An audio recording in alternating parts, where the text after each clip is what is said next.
My name is Catherine Morgan, 29 years old, and on the day we buried my father, my stepmother auctioned off my grandmother's $1.1 million jewelry collection. She told the entire state of Texas the pieces were her personal inheritance.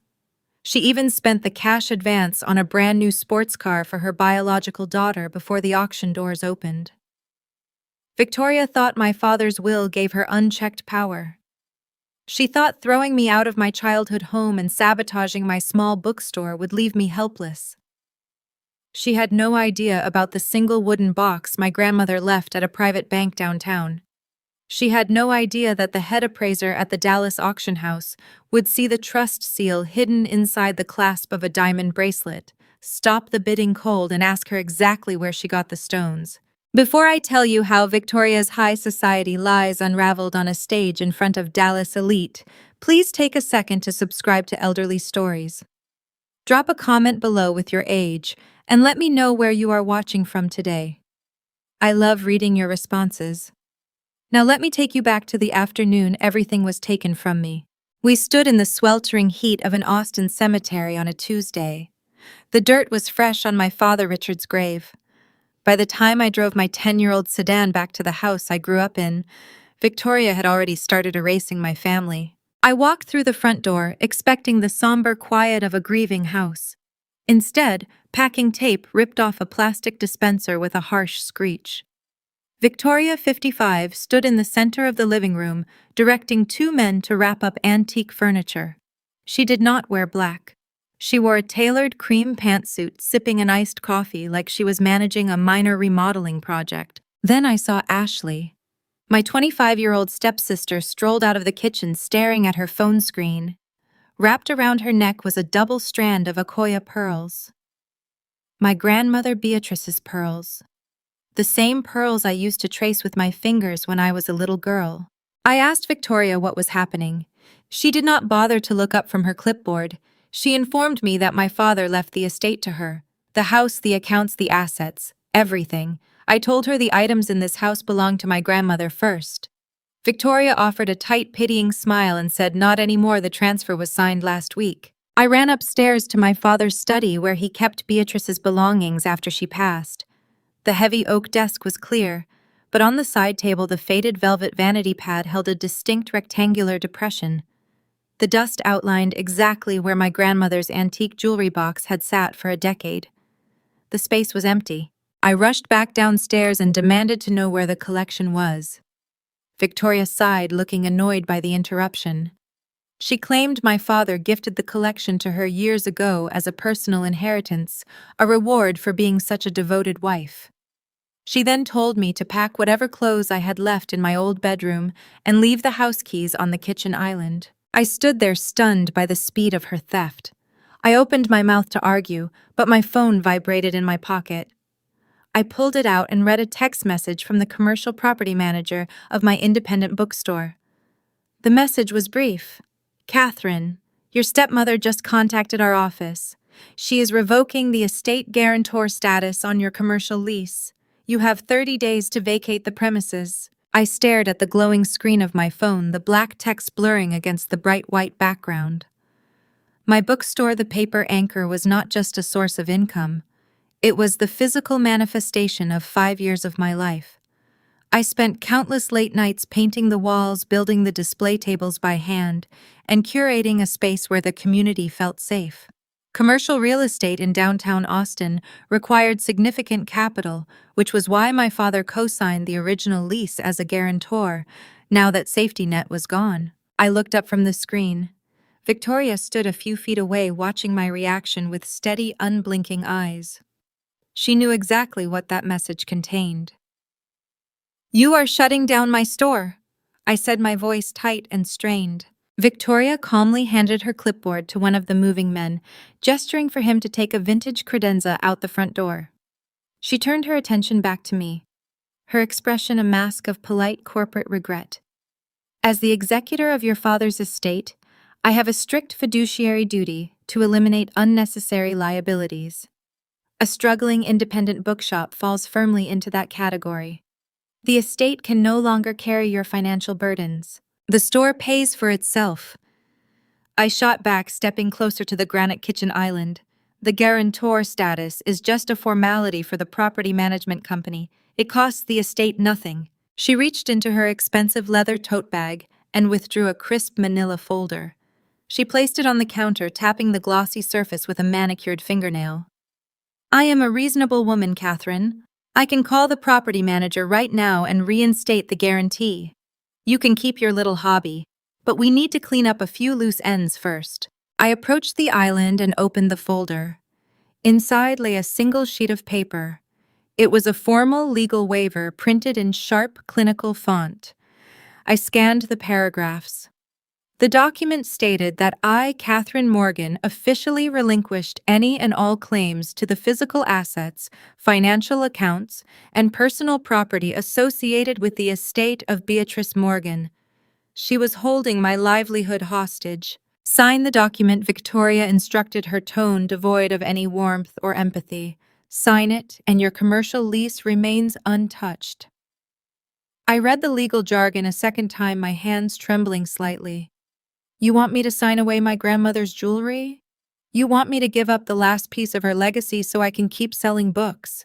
Victoria let out a long, theatrical sigh, playing the part of an exhausted widow. I am trying to save this family from financial ruin. Richard hid things from us. He made terrible investments over the last few years. We are drowning in secret debts. I have no choice but to liquidate hard assets just to keep the lights on and the property taxes paid. I have already contracted Sterling and Ross, a prestigious auction house in Dallas. The diamond and sapphire collection will be consigned this week. It is a necessary sacrifice for the survival of the estate. I stared at her, trying to process the sheer audacity of the lie. My father was a meticulous accountant by trade. He never carried unnecessary debt. He tracked every penny. Before I could challenge her fabrication, the swinging door to the kitchen flew open. Ashley marched into the room, her eyes glued to her glowing smartphone screen. She did not even register my presence. She just sighed loudly, a sound dripping with entitlement. Mom, Ashley whined, dragging out the syllable in frustration. The luxury catering company for my Aspen birthday trip just emailed me. They said the secondary deposit bounced. If they do not get the wire transfer by noon today, we lose the private chef for the ski lodge. The silence in the kitchen turned suffocating. I looked from Ashley, draped in my grandmother's vintage pearls, to Victoria, who suddenly stood rigid, her jaw clenched tight. Hidden debts. I repeated, letting the words hang in the heavy air between us. You are liquidating $1 million family heirloom so your daughter can hire a private chef for a ski vacation. Victoria dropped the mask. The fake grief vanished, replaced by a cold, calculating glare. The logistics of our family finances are none of your concern. The offer on the table is simple. You sign the waiver and you keep your store.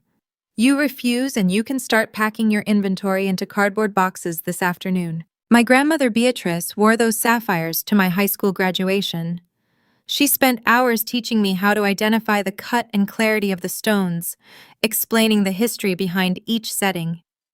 She told me the collection was a safety net, meant to protect the women in our family, a shield against hard times. Giving that up so Victoria could fund a life of leisure felt like a betrayal I could never live with. I closed the manila folder and pushed it back across the granite counter. I will never sign that document. Victoria did not flinch. She picked up her smartphone, unlocked the screen, and dialed a number from her contacts. She pressed the speaker icon and set the device face up on the island. The line rang twice before a familiar voice answered. It was Mr. Harrison, the senior property manager for my retail space. Harrison Commercial Real Estate. The deep voice echoed through the quiet kitchen. Mr. Harrison, this is Victoria Morgan, Richard Morgan's widow. Oh, Mrs. Morgan, my deepest condolences on your recent loss. Catherine told our office the sad news yesterday. Thank you, Victoria said smoothly, never breaking eye contact with me. I am calling to formally execute the termination clause on the lease for Unit B. The estate will no longer act as a financial guarantor for Catherine's business operations. Please initiate the standard 30-day eviction protocol. I stopped breathing. I waited for Mr. Harrison to hesitate to offer a grace period to ask to speak with me directly. I understand, Mrs. Morgan, he replied. his tone shifting from sympathetic to strict business protocol. The estate's liability is now severed. Official notice of eviction will be sent to the tenant by the end of the business day. Victoria ended the call with a quick tap of her finger. She picked up her iced coffee, took a slow sip, and offered a chilling smile. "You have 30 days to clear out your shelves.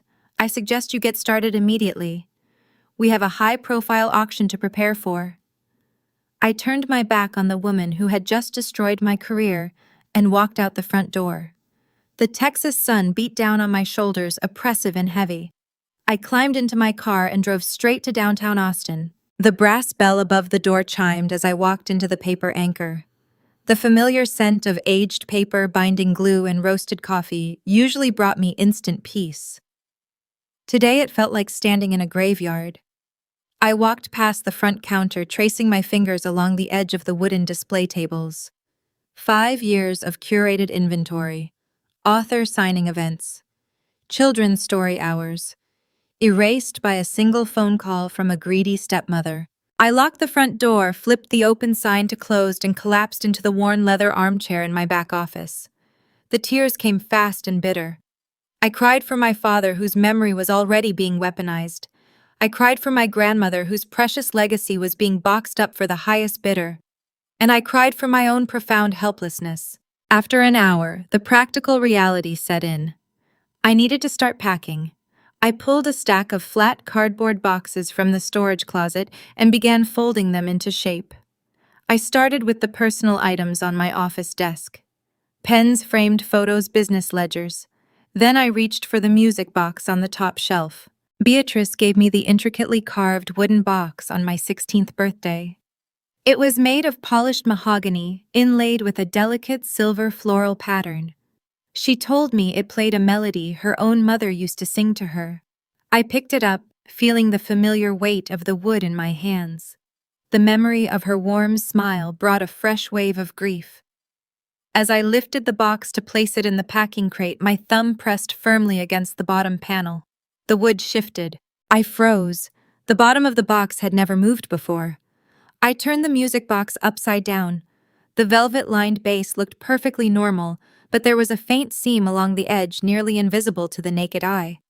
I grabbed a metal letter opener from my desk drawer and wedged the tip into the narrow gap. With a gentle twist, the false bottom popped loose. The wooden panel fell onto the desk with a soft clatter. Underneath, secured by a strip of yellowed tape, was a peculiar heavy brass key. I peeled the tape back and picked up the key. The metal felt cool against my skin. It did not look like a standard house key or a car key. The head was broad and rectangular, stamped with a series of numbers and a distinct logo. A prominent crest featuring a stylized oak tree. I recognized that crest immediately. It belonged to Oakmont Financial, a private high-security bank located in the financial district of downtown Austin. The numbers stamped below the crest were sequence codes for a safety deposit box. I held the key up to the light coming through the office window. My grandmother was a meticulous woman. She did not hide things by accident. If she placed a bank key inside a false bottom of a birthday gift, she intended for me to find it when the time was right. She intended for me to use it. Victoria thought she held all the leverage. She thought cutting off my lease would force me into total submission. But as I closed my fingers around the cold brass key, a new realization settled over me. The battle for my family's legacy was not over. It had just begun. 7 days felt like a decade when you were systematically dismantling your own life. The cardboard boxes multiplied in the corners of my bookstore, a visual countdown to my impending eviction.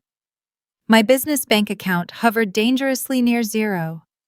My father always managed his finances with surgical precision, leaving enough liquid assets to easily cover the estate taxes and the commercial lease guarantor requirements. But Victoria moved with ruthless efficiency. She froze the joint accounts within 48 hours of the funeral.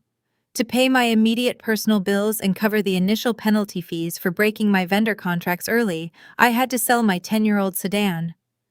I spent Tuesday morning photographing the worn upholstery and posting the listing online, sick with the reality of my plunging trajectory. Meanwhile, Victoria occupied a different reality entirely.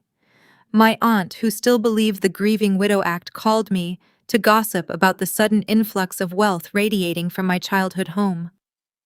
Victoria did not wait for the auction block to start spending. To secure the exclusive rights to Beatrice Morgan's vintage collection, the Dallas auction house issued a $300,000 cash advance. That money was intended to serve as a preliminary guarantee against the final hammer price. Instead, Victoria treated the wire transfer like a lottery payout. Her social media feeds transformed into a digital parade of designer shopping bags, luxury spa retreats, and high-end dining receipts. She was celebrating the sale of my grandmother's legacy before the first paddle was even raised. The true depth of her spending spree hit me on a sweltering Thursday afternoon. I had just met a prospective buyer for my sedan in the parking lot of a local grocery store. He haggled me down another $500, knowing I was desperate for cash. I handed over the title, deposited the meager funds into my dwindling checking account, and started the 2-mile walk back to the bookstore in the intense Texas heat. As I passed an upscale coffee shop on 4th Street, a low guttural engine roar drowned out the normal city traffic. A brand new custom-ordered Porsche 911 pulled up to the curb. The silver paint gleamed flawlessly under the sun, the dealer tag still bolted to the rear bumper. The driver shifted into reverse, attempting to parallel park between a delivery truck and a fire hydrant. Through the tinted window, I saw Ashley gripping the leather steering wheel, her face twisted in frustration. She cranked the wheel too hard. The rear tire screeched against the concrete curb, missing the expensive alloy rim by a fraction of an inch. She hit the brakes, throwing her hands up in pure exasperation. My stepsister, who dropped out of 3 different college degree programs and never held a full-time job, was driving a 6-figure sports car bought with the preliminary blood money of my family heritage. I stood on the sidewalk, the thin envelope of cash from my used car sale burning a hole in my pocket. The contrast felt like a physical strike to the chest. Ashley eventually gave up on the parking spot, leaving the Porsche angled awkwardly across the white lines. She strutted into the cafe wearing a pair of oversized designer sunglasses, blind to the world around her. She did not even notice me standing 10 feet away, wiping sweat from my forehead. The real confrontation arrived the next morning. I was kneeling on the floor of the paper anchor, wrapping my rare first editions in protective film, when the brass bell above the door chimed. I expected a confused customer looking for a closing sale bargain. Instead, the sharp click of stiletto heels echoed across the hardwood floor. Victoria stood in the entryway. Through the front display window, I saw the silver Porsche idling in the fire lane, the hazard lights blinking lazily. She walked past the empty shelves, tracing a manicured finger over the dusty wood, a look of profound satisfaction settling on her face. "It is so sad to see local businesses fail," Victoria purred, stepping around a stack of cardboard boxes. "But I suppose the free market decides what has value and what is merely sentiment." I stood up, wiping the dust from my jeans. "What are you doing here, Victoria?" She reached into her pristine handbag and pulled out a sleek embossed envelope. She tossed it onto the checkout counter. The thick cardstock landed with a soft thud. "I came to support a struggling entrepreneur," she replied, her tone dripping with mock sympathy. "I see your discount signs in the window. 70% off remaining inventory. I brought cash. I thought I could purchase some of these tragic little novels to stock the guest room shelves at the house. Think of it as a charitable donation to your moving fund." I stared at the $100 bills protruding from the envelope. This was the third layer of her strategy. She did not just want to break me financially by cutting my lease. She wanted to humiliate me publicly. She wanted me to accept her charity funded by the theft of my grandmother's jewels inside the walls of the store she forced me to abandon. Several pedestrians lingering outside the window stopped to watch the exchange, drawn by the flashy car and the tense body language. "Keep your money," I said, my voice eerily calm despite the adrenaline surging through my veins. "You are going to need it to pay back that advance." Victoria laughed, a bright, brittle sound that grated against the quiet acoustics of the bookstore. "Oh, Catherine," still clinging to that false sense of pride. "You really should read the financial news. Sterling and Ross released the VIP catalog this morning. The auction is set for next weekend. They anticipate a record-breaking turnout. International buyers from London and Dubai have already registered for phone bidding. The collection will easily fetch over $1 million. My late husband's fictional debts will be erased, and Ashley and I will finally have the comfort we deserve. She leaned closer across the counter, the cloying scent of her expensive perfume filling the small space between us. You lost. It is time to accept reality and move on with your life. She did not wait for a response. Victoria turned on her heel and strutted out the door. The bell chimed a cheerful goodbye as she climbed into the passenger seat of the Porsche. Ashley hit the gas, the engine roaring as they peeled away from the curb, leaving a cloud of gray exhaust hanging in the humid air. I watched the sports car disappear around the corner. My hands were shaking not from sorrow, but from a sharp, unyielding focus. I reached into the front pocket of my apron. My fingers wrapped around the cold, heavy metal of the brass key I found hidden in the music box the night before. I pulled it out and held it flat in my palm. I stared at the faint engraving etched below the Oakmont financial crest. Branch number 42. Safe Deposit Sector B. Oakmont was a private institution known for catering to old Texas money, the kind of place that required personal introductions just to open a checking account. My grandmother never mentioned having an account there. Victoria believed she had orchestrated the perfect crime. She thought flashing a six-figure cash advance and parading a luxury vehicle in front of my failing business would crush my spirit. She wanted me to feel small. But her arrogance blinded her to the one truth my grandmother understood perfectly. The loudest people in the room are always the most vulnerable. I slipped the key back into my pocket, grabbed my purse, and locked the bookstore door behind me. I had a visit to make. I requested a ride-share vehicle on my phone, watching the quoted fare drain the last usable funds from my checking account. The digital balance dropped to a mere $18. Every mile driven toward the downtown financial district felt like a gamble with my survival. The Texas midday heat radiated off the asphalt, blurring the Austin skyline into a hazy mirage, but my mind remained sharply focused on the cold brass key resting in my palm. Oakmont Financial did not look like a standard retail bank. The building stood on Congress Avenue as a fortress of pale limestone and mirrored glass, projecting an aura of impenetrable wealth. There were no bright promotional banners or standard teller lines inside. I pushed through the heavy revolving doors and entered a lobby dominated by imported marble and silent efficiency. The acoustics absorbed the sound of my worn sneakers. Security personnel in tailored dark suits stood near the elevators, their eyes tracking my every movement.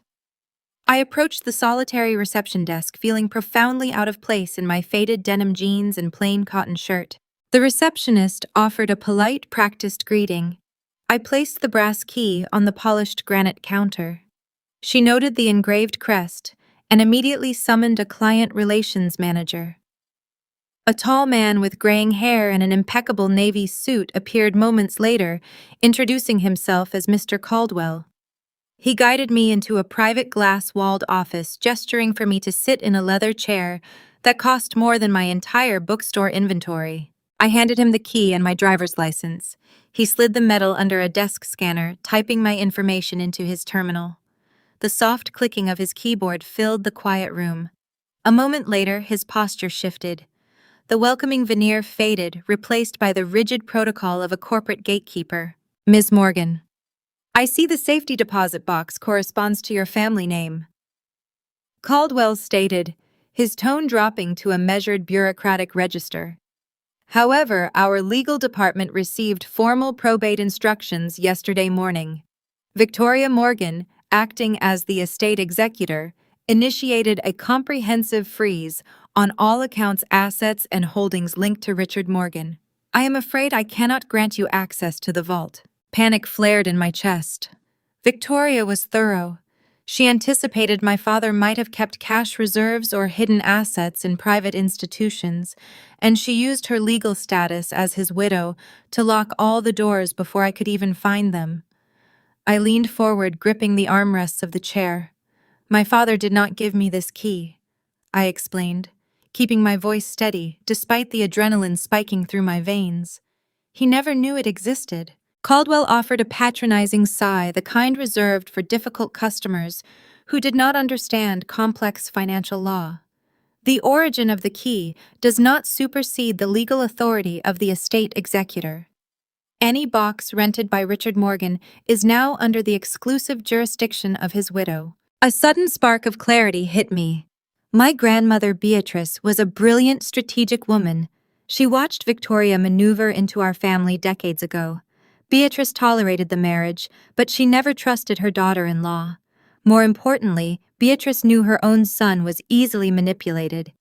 If she intended to leave a safety net for me, she would never place it in an account my father could control. She would build a fortress Victoria could not breach. Check the primary account holder, I instructed, pointing a steady finger at his computer monitor. Run the serial number on that key again. Do not search for Richard Morgan. Search for Beatrice Morgan. Caldwell frowned, clearly annoyed by my persistence. He highlighted the serial code and executed a new query. The screen refreshed. The faint blue light reflected off his silver wire-rimmed glasses. His annoyance instantly evaporated, replaced by genuine surprise. He cleared his throat, adjusting his tie as he read the screen. It appears I was mistaken. Caldwell admitted, his voice losing its previous arrogance. This specific vault box was leased 15 years ago by Beatrice Morgan. The terms are highly specific. Upon the registration of her passing, which our system processed 10 years ago, the box became the exclusive property of the secondary signee. He looked up from the monitor, meeting my gaze with a newfound respect. You are the sole authorized individual on this account. Victoria Morgan has zero jurisdiction over this property. We can proceed to the vault whenever you are ready. I followed Caldwell past the glass offices and down a silent hallway to a heavily reinforced steel door. A biometric scanner granted us entry into the subterranean levels of the building. The air grew cooler, carrying a sterile metallic scent. We walked down rows of polished steel compartments until we reached Sector B. Caldwell retrieved a master key from his pocket, inserting it into the left side of a numbered lock. I inserted my brass key into the right side. We turned the metal simultaneously. The locking mechanism released with a deep resonating click. Caldwell stepped back to afford me privacy. I gripped the handle and pulled. The heavy metallic clunk of the long drawer sliding out of the wall echoed through the quiet corridor. As the compartment opened, the sterile air of the bank was suddenly pierced by a familiar fragrance. The distinct warm scent of cedarwood perfume drifted up from the metal drawer. It was the exact perfume Beatrice wore every single day of her life. Tears pricked the corners of my eyes. It felt like she was standing right beside me in that cold underground room. Inside the empty steel drawer sat a single ornate wooden box. It was crafted from dark mahogany, matching the music box where I found the key. A heavy crimson wax seal secured the front latch, stamped with the same intricate floral pattern. I broke the brittle wax with my thumb and flipped the lid open. The box contained two items: a thick stack of high-grade parchment paper, heavily notarized with official state seals, and a smaller midnight blue velvet jewelry case. I reached for the velvet case first. The hinges opened smoothly. Resting on the satin cushion was a masterfully cut sapphire ring encircled by brilliant white diamonds. I recognized it instantly. It was the centerpiece of my grandmother's entire collection, the crown jewel she wore on her right hand. Victoria and Ashley were currently parading around Texas, boasting about their upcoming high society auction, entirely unaware that the most valuable piece of the set was resting in the palm of my hand. I placed the ring gently back into the case and turned my attention to the stack of parchment. The paper felt heavy and substantial. I unfolded the top document and read the bold black lettering printed across the header. Irrevocable Trust of Beatrice Morgan. The date printed below the header was exactly 15 years ago. I scanned the first paragraph, the legal terminology outlining a binding transfer of assets. The words leaped off the page, rearranging the entire reality of my existence. The document explicitly named Catherine Morgan as the sole uncontested beneficiary of the entire jewelry collection. My father never inherited the diamonds. Victoria never owned them. The consignment she signed with the Dallas auction house was not a legitimate liquidation of estate assets. It was documented, irrefutable property fraud. My grandmother had anticipated Victoria's greed over a decade ago. She sat in this very bank, drafted this paperwork, and locked away the proof, creating a silent, waiting trapdoor. Victoria spent the $300,000 advance on a luxury sports car, tethering herself to a financial liability she could not escape. I stared at the signature at the bottom of the page, realizing my grandmother did not just leave me a fortune. She handed me the exact weapon I needed to take my life back. I sat on the faded rug of my cramped apartment, the pale glow of a single desk lamp illuminating the dense legal jargon spread across my coffee table. The air conditioning unit hummed in the background, providing a steady drone that grounded my racing thoughts. Page after page, the irrevocable trust of Beatrice Morgan laid bare a masterclass in estate planning. My grandmother did not just leave a standard will. A standard will could be contested in probate court. It could be tied up for years by a greedy executor with deep pockets and a ruthless disposition. Instead, Beatrice transferred the ownership of her legendary collection into a private self-sustaining entity 15 years ago. The wording was ironclad, drafted by a Tier 1 corporate attorney. My father never owned the diamonds. He never possessed the legal right to pass them down to his second wife.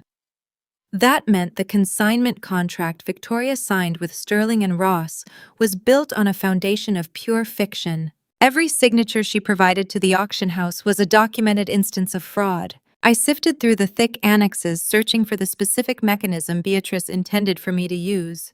Page 12 contained a detailed inventory log. Next to the description of each necklace, bracelet, and earring, a distinct addendum caught my eye. Beatrice had commissioned a master jeweler to alter the pieces before securing them in the legal trust. She ordered a registered insignia legally designated as the Morgan Trust seal to be micro-engraved onto the inner clasp of every single item in the $1.1 million collection. The mark was entirely invisible to the naked eye. It required a professional jeweler's loupe to detect. Victoria could polish the stones, appraise the precious metals, and flaunt the heirlooms all she wanted, but she could never erase the registered signature burned into the gold. It was a brilliant invisible leash. Any reputable auction house verifying the provenance of the jewelry would inevitably find the tiny engravings. However, unless the appraisers knew what the obscure symbol meant, they might just assume it was a vintage maker's mark or a standard artisan signature. The certified legal paperwork resting in my hands held the only official translation. I reached the final page of the thick stack. Tucked beneath a heavy notary stamp, a small faded yellow square of paper clung to the parchment. It was a handwritten sticky note. The ink was slightly faded, but the elegant looping cursive undeniably belonged to Beatrice. My throat tightened as I read the words she wrote over a decade ago. Let them think they have won right until they realize they are standing on a trapdoor. She knew. She understood the exact caliber of Victoria's entitlement from the very beginning. My grandmother spent her final years playing the role of a polite elder, sharing Sunday dinners and offering pleasant conversation, all while quietly rigging the floorboards beneath the woman who would eventually try to ruin me. The sheer discipline required to maintain that secret filled me with an overwhelming sense of awe. The digital clock on my kitchen counter flashed 3 a.m. Adrenaline pushed the physical exhaustion away. The prestigious Dallas auction was scheduled for Saturday evening. I had exactly 3 days to detonate this trapdoor. When the sun came up, I started making phone calls. I sat on my worn sofa dialing the numbers of the most aggressive estate litigation firms in Austin. I explained the situation to senior partners, detailing the irrevocable trust, the micro-engravings, and the impending fraudulent sale. Every attorney gave me the exact same frustrating answer. I had a phenomenal case. It was a legal slam dunk for property theft and conversion. But initiating an emergency injunction to halt a high-profile auction required filing fees, expedited court petitions, and hundreds of billable hours from specialized litigators. The minimum retainer they demanded up front started at $10,000. I looked at the $18 balance in my checking account. The American legal system often operates as a luxury boutique designed to protect those who already hold the capital. Victoria possessed the $300,000 cash advance. She could afford to bury me in procedural delays if I tried to fight her through standard court filings. I lacked the resources to play their game on their turf. The lawyers offered their sympathy, but sympathy did not stop an auctioneer's gavel. I hung up the phone after the fifth consecutive rejection, the dial tone buzzing harshly in my ear. A cold, hard realization settled over my shoulders. I could not afford to hire a proxy. I could not send a lawyer in a tailored suit to hand over a cease and desist letter. If I wanted to save my legacy and reclaim my life, I had to walk into the lion's den myself. I needed to bypass the judicial red tape and bring the evidence directly to the one person whose professional reputation depended on authenticating the truth. I needed to corner the head appraiser at Sterling and Ross while the items were on the block. I looked down at the velvet case resting beside the paperwork. The master sapphire ring gleamed under the desk lamp, a silent testament to my grandmother's enduring protection. It was the undeniable proof, the key to dismantling the entire illusion Victoria had built. My phone vibrated against the wooden table, snapping my attention away from the jewels. The screen lit up with a new message notification from Ashley. I swiped open the text thread. She had sent a high-resolution photograph. It was a glossy page from the Sterling and Ross VIP catalog, featuring a stunning, professionally lit image of Beatrice's diamond tennis bracelet resting on a black velvet display cushion. Below the picture, Ashley typed a single venomous sentence. "Say goodbye to Grandma's dusty old rocks." She was sitting in a custom-ordered Porsche financed by stolen heritage, trying to twist the knife one last time. She wanted me to feel defeated, small, and entirely powerless. Ashley fed on the reaction of others needing my despair to validate her sudden rise in status. I stared at the digital image of the bracelet, knowing exactly what was hidden inside the golden clasp. I did not type out a long, angry paragraph. I did not threaten legal action or explain the grave danger she was currently accelerating toward. Revealing my hand now would only give them a chance to hide the pieces and run. I kept my response brief, channeling the quiet, strategic patience Beatrice taught me. I typed 3 simple words: "See you there." I hit send, locked the screen, and began plotting exactly how a broke, evicted bookstore owner was going to infiltrate the most exclusive gala in Texas. My 3-word response to Ashley worked entirely too well. I wanted to plant a tiny seed of doubt, a reminder that they were not operating in a vacuum. Instead, I triggered Victoria's deeply ingrained survival instincts. She did not brush off the text message. She recognized it as a genuine threat to her impending payday. By Friday morning, the day before the high society gala, she launched a scorched earth campaign designed to isolate me from any remaining support system. My phone rang while I was packing the last of my retail inventory into a rented storage unit. The caller ID displayed my Aunt Helen, my father's older sister. We were never exceptionally close, but she always treated me with a distant, polite affection during holiday gatherings. When I answered the call, her voice lacked its usual brisk energy. She spoke in a hushed, delicate whisper, the kind of tone people reserve for hospital waiting rooms and funerals. "Catherine, dear." Helen began drawing out the syllables with agonizing slowness. "Victoria called me last night. She is terribly worried about you. We all are." I paused, holding a heavy stack of hardcover novels against my chest. "Victoria is worried about me. That is a fascinating shift in perspective." Helen let out a long, tragic sigh. "Losing Richard has been devastating for everyone in this family, but Victoria mentioned you are struggling to process the reality of the estate transfer. She said the stress of the bookstore closing caused a bit of a psychological fracture. She told us you were sending threatening messages to Ashley talking about disrupting the charity auction to steal the jewelry." The sheer efficiency of the lie took my breath away. Victoria was weaponizing my grief, framing my legitimate anger as a psychiatric episode. "Aunt Helen, I am not having a breakdown. Victoria stole my grandmother's legacy using forged provenance. She intends to sell it tomorrow." "Oh, sweetheart." Helen cooed, her pity suffocating any chance of rational conversation. Beatrice gave those pieces to Victoria years ago. We all know that to be true. Please, Catherine, there is no shame in seeking psychiatric help. We can find a wonderful residential facility in Houston for you to rest. Just step back and let the medical professionals guide you. Do not do anything embarrassing this weekend. The phone line went dead. I stared at the dark screen, the weight of the social isolation pressing down on my lungs. Victoria poisoned the well.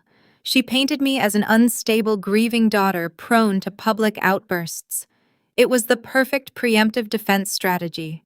If I walked into that auction house and started shouting about stolen diamonds, the crowd would not see a victim fighting for her heritage. They would see a delusional woman having a mental break, acting exactly as the grieving widow predicted. But Victoria did not stop at family gossip. She secured the physical perimeter. I needed to know if the auction floor was open to the general public for viewing. I dialed the main concierge desk for Sterling and Ross. A polite, polished representative answered. I provided my legal name and asked about the entry requirements for the Saturday evening bidding session. The typing on the other end of the line stopped abruptly. The representative's welcoming tone dropped into a rigid, defensive posture. Ms. Morgan, I see your name specifically flagged in our security database. The consignor for the headline estate collection formally requested your exclusion from the premises.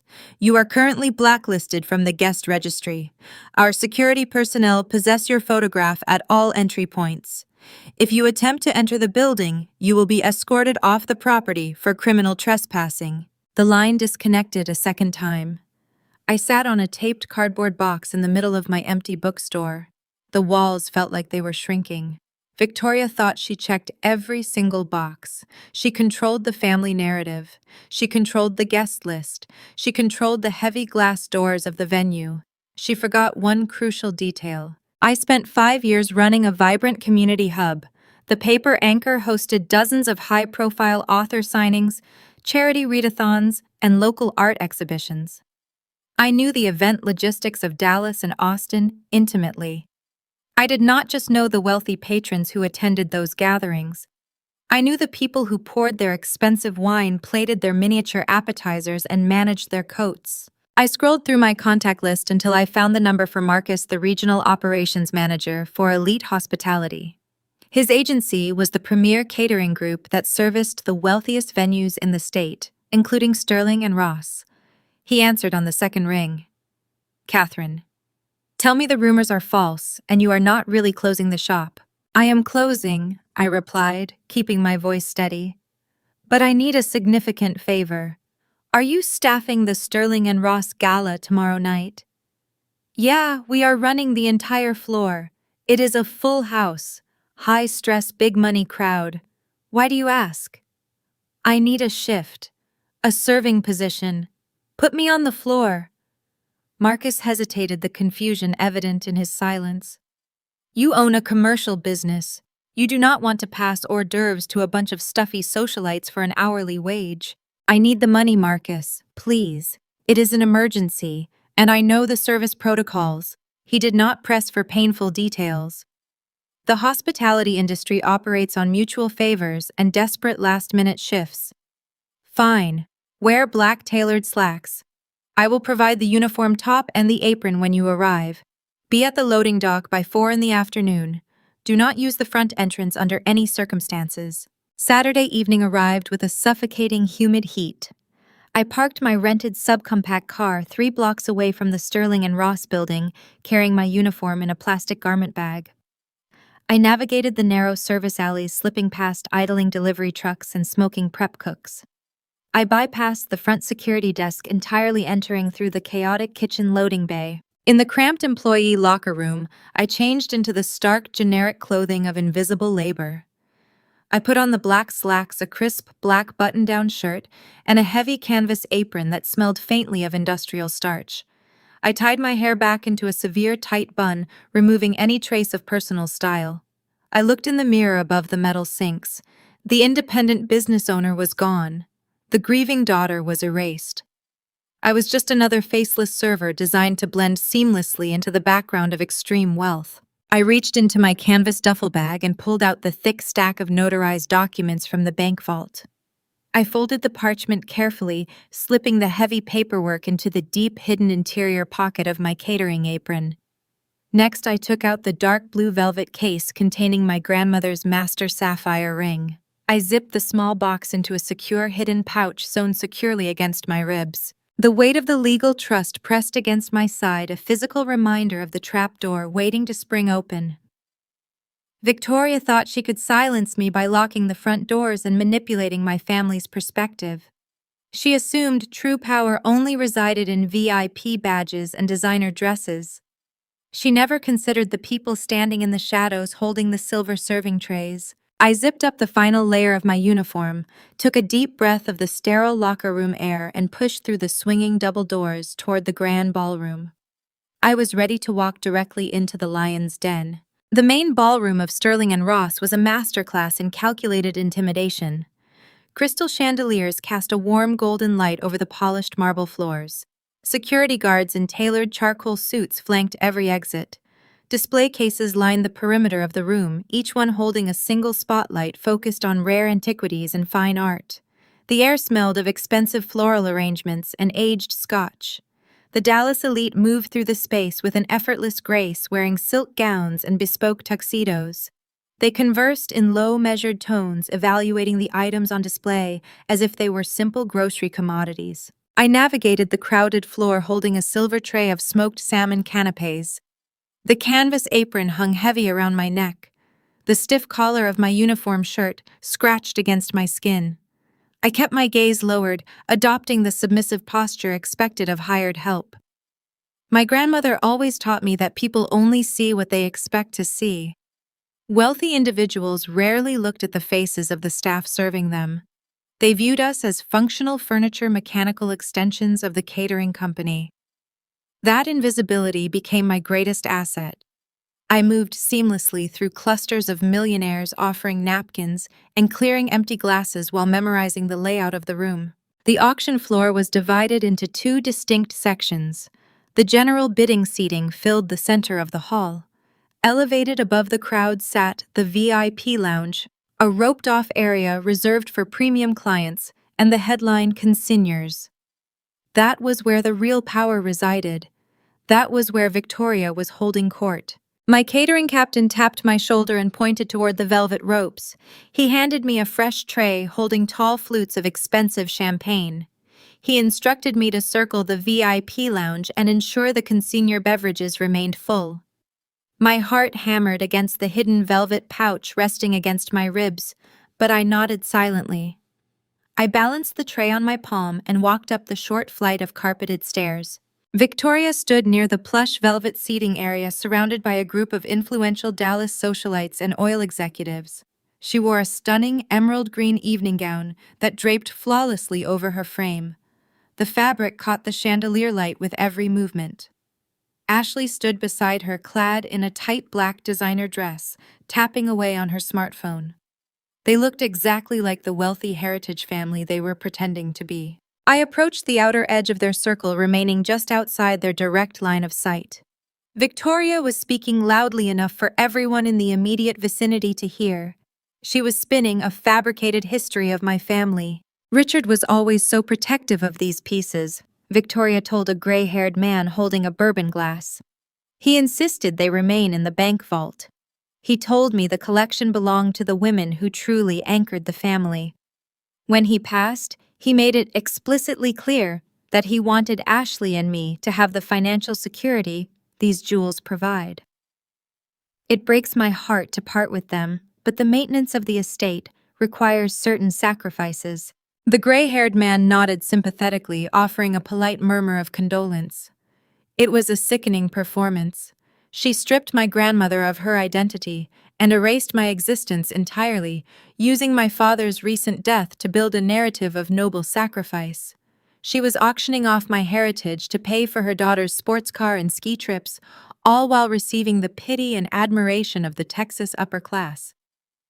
I stepped forward, extending the silver tray toward the center of the group. Champagne, I offered, keeping my voice flat and monotone. Victoria did not pause her tragic monologue. She simply extended her right hand, her eyes locked on the wealthy oil executive in front of her, her manicured fingers wrapped around the stem of a crystal flute. She lifted the glass from my tray without ever looking in my direction. She did not register my height, my hair, or my features. To her, I was just a uniform, a phantom providing a beverage. Ashley reached for a glass a moment later. She grabbed the champagne while staring intently at her phone screen, framing a selfie with the auction stage in the background. Her new diamond tennis bracelet, a recent purchase designed to emulate the wealth she was about to steal, sparkled under the camera flash. Neither of them possessed the situational awareness to realize their disinherited scapegoat was standing mere inches away, holding the very documents that would orchestrate their downfall. I bowed my head slightly, backed away from their circle, and descended the stairs. The catering captain intercepted me near the kitchen doors, taking my empty tray. He signaled for the staff to clear the floor. The social hour was ending. The bidding was about to begin. I did not return to the kitchen. I slipped behind a tall floral arrangement near the front of the room, positioning myself near the main appraisal table. The appraisal station was the nerve center of the auction house. A long glass counter sat adjacent to the main podium, illuminated by high-intensity halogen lamps. Standing behind the glass was Julian Sterling. The man was a legend in the southern jewelry market. He served as the head appraiser and co-founder of the auction house. He built his entire career on a foundation of ruthless integrity. Julian was known for rejecting highly lucrative consignments if he suspected even a hint of forged provenance. He possessed a sharp, analytical mind and an unparalleled eye for detail. He stood quietly behind the counter wearing a tailored gray suit and white gloves. He was giving the headline pieces one final inspection before they went up to the block. I watched him handle Beatrice's diamond tennis bracelet. He turned the piece over under the bright light, wiping a microscopic smudge from the platinum setting with a soft microfiber cloth. His focus was absolute. He treated the jewelry with more respect in those 10 seconds than Victoria had in a decade. The low murmur of the crowd began to fade. The overhead lights dimmed, focusing the room's attention on the center stage. The lead auctioneer stepped up to the wooden podium, adjusting the microphone.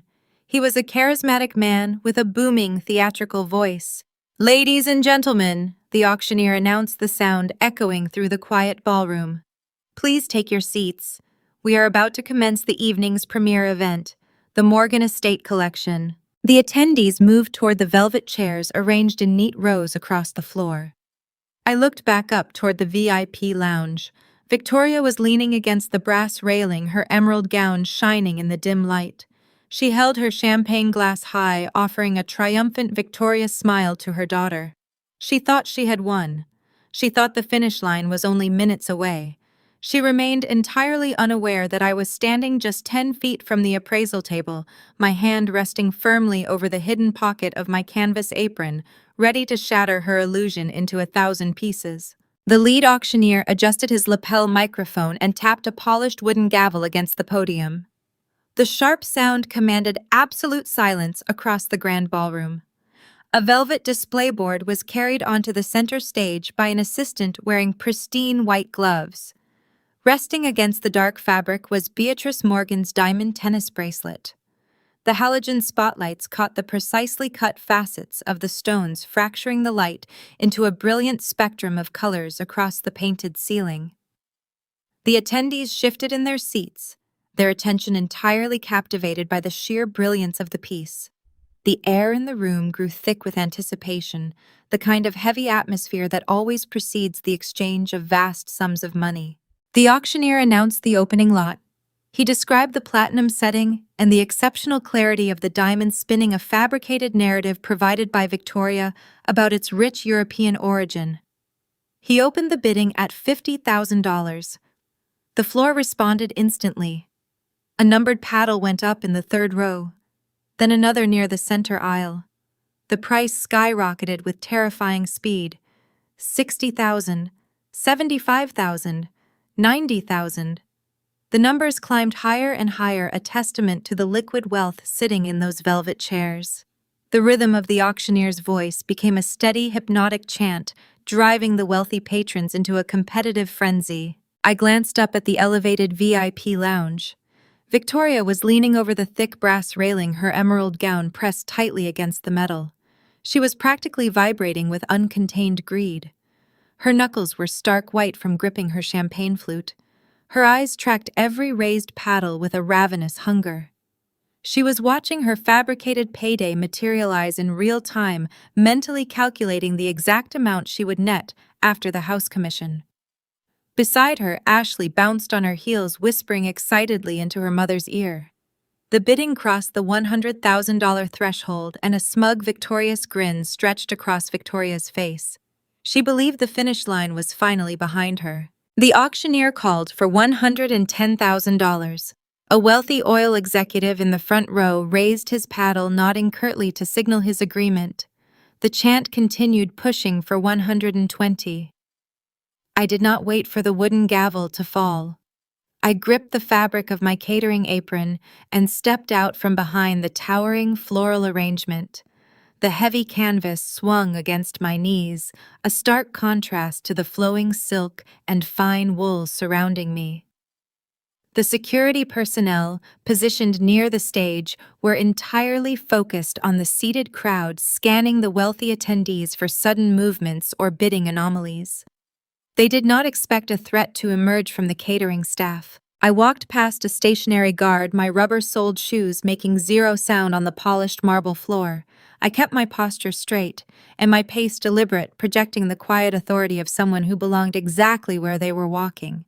The physical distance between the floral screen and the main appraisal table measured perhaps 30 feet, but the journey felt like crossing a vast frozen ocean. The polite murmurs of the wealthy crowd became a muted white noise in my ears. The rapid chanting of the auctioneer faded into the background.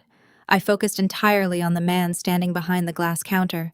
Julian Sterling stood at the appraisal station, meticulously logging the active bids on a digital tablet. The head appraiser was isolated from the theatrics of the center podium, serving as the quiet, objective anchor of the entire financial operation. His reputation for ruthless honesty made him the most important person in the building. I reached the edge of his workstation.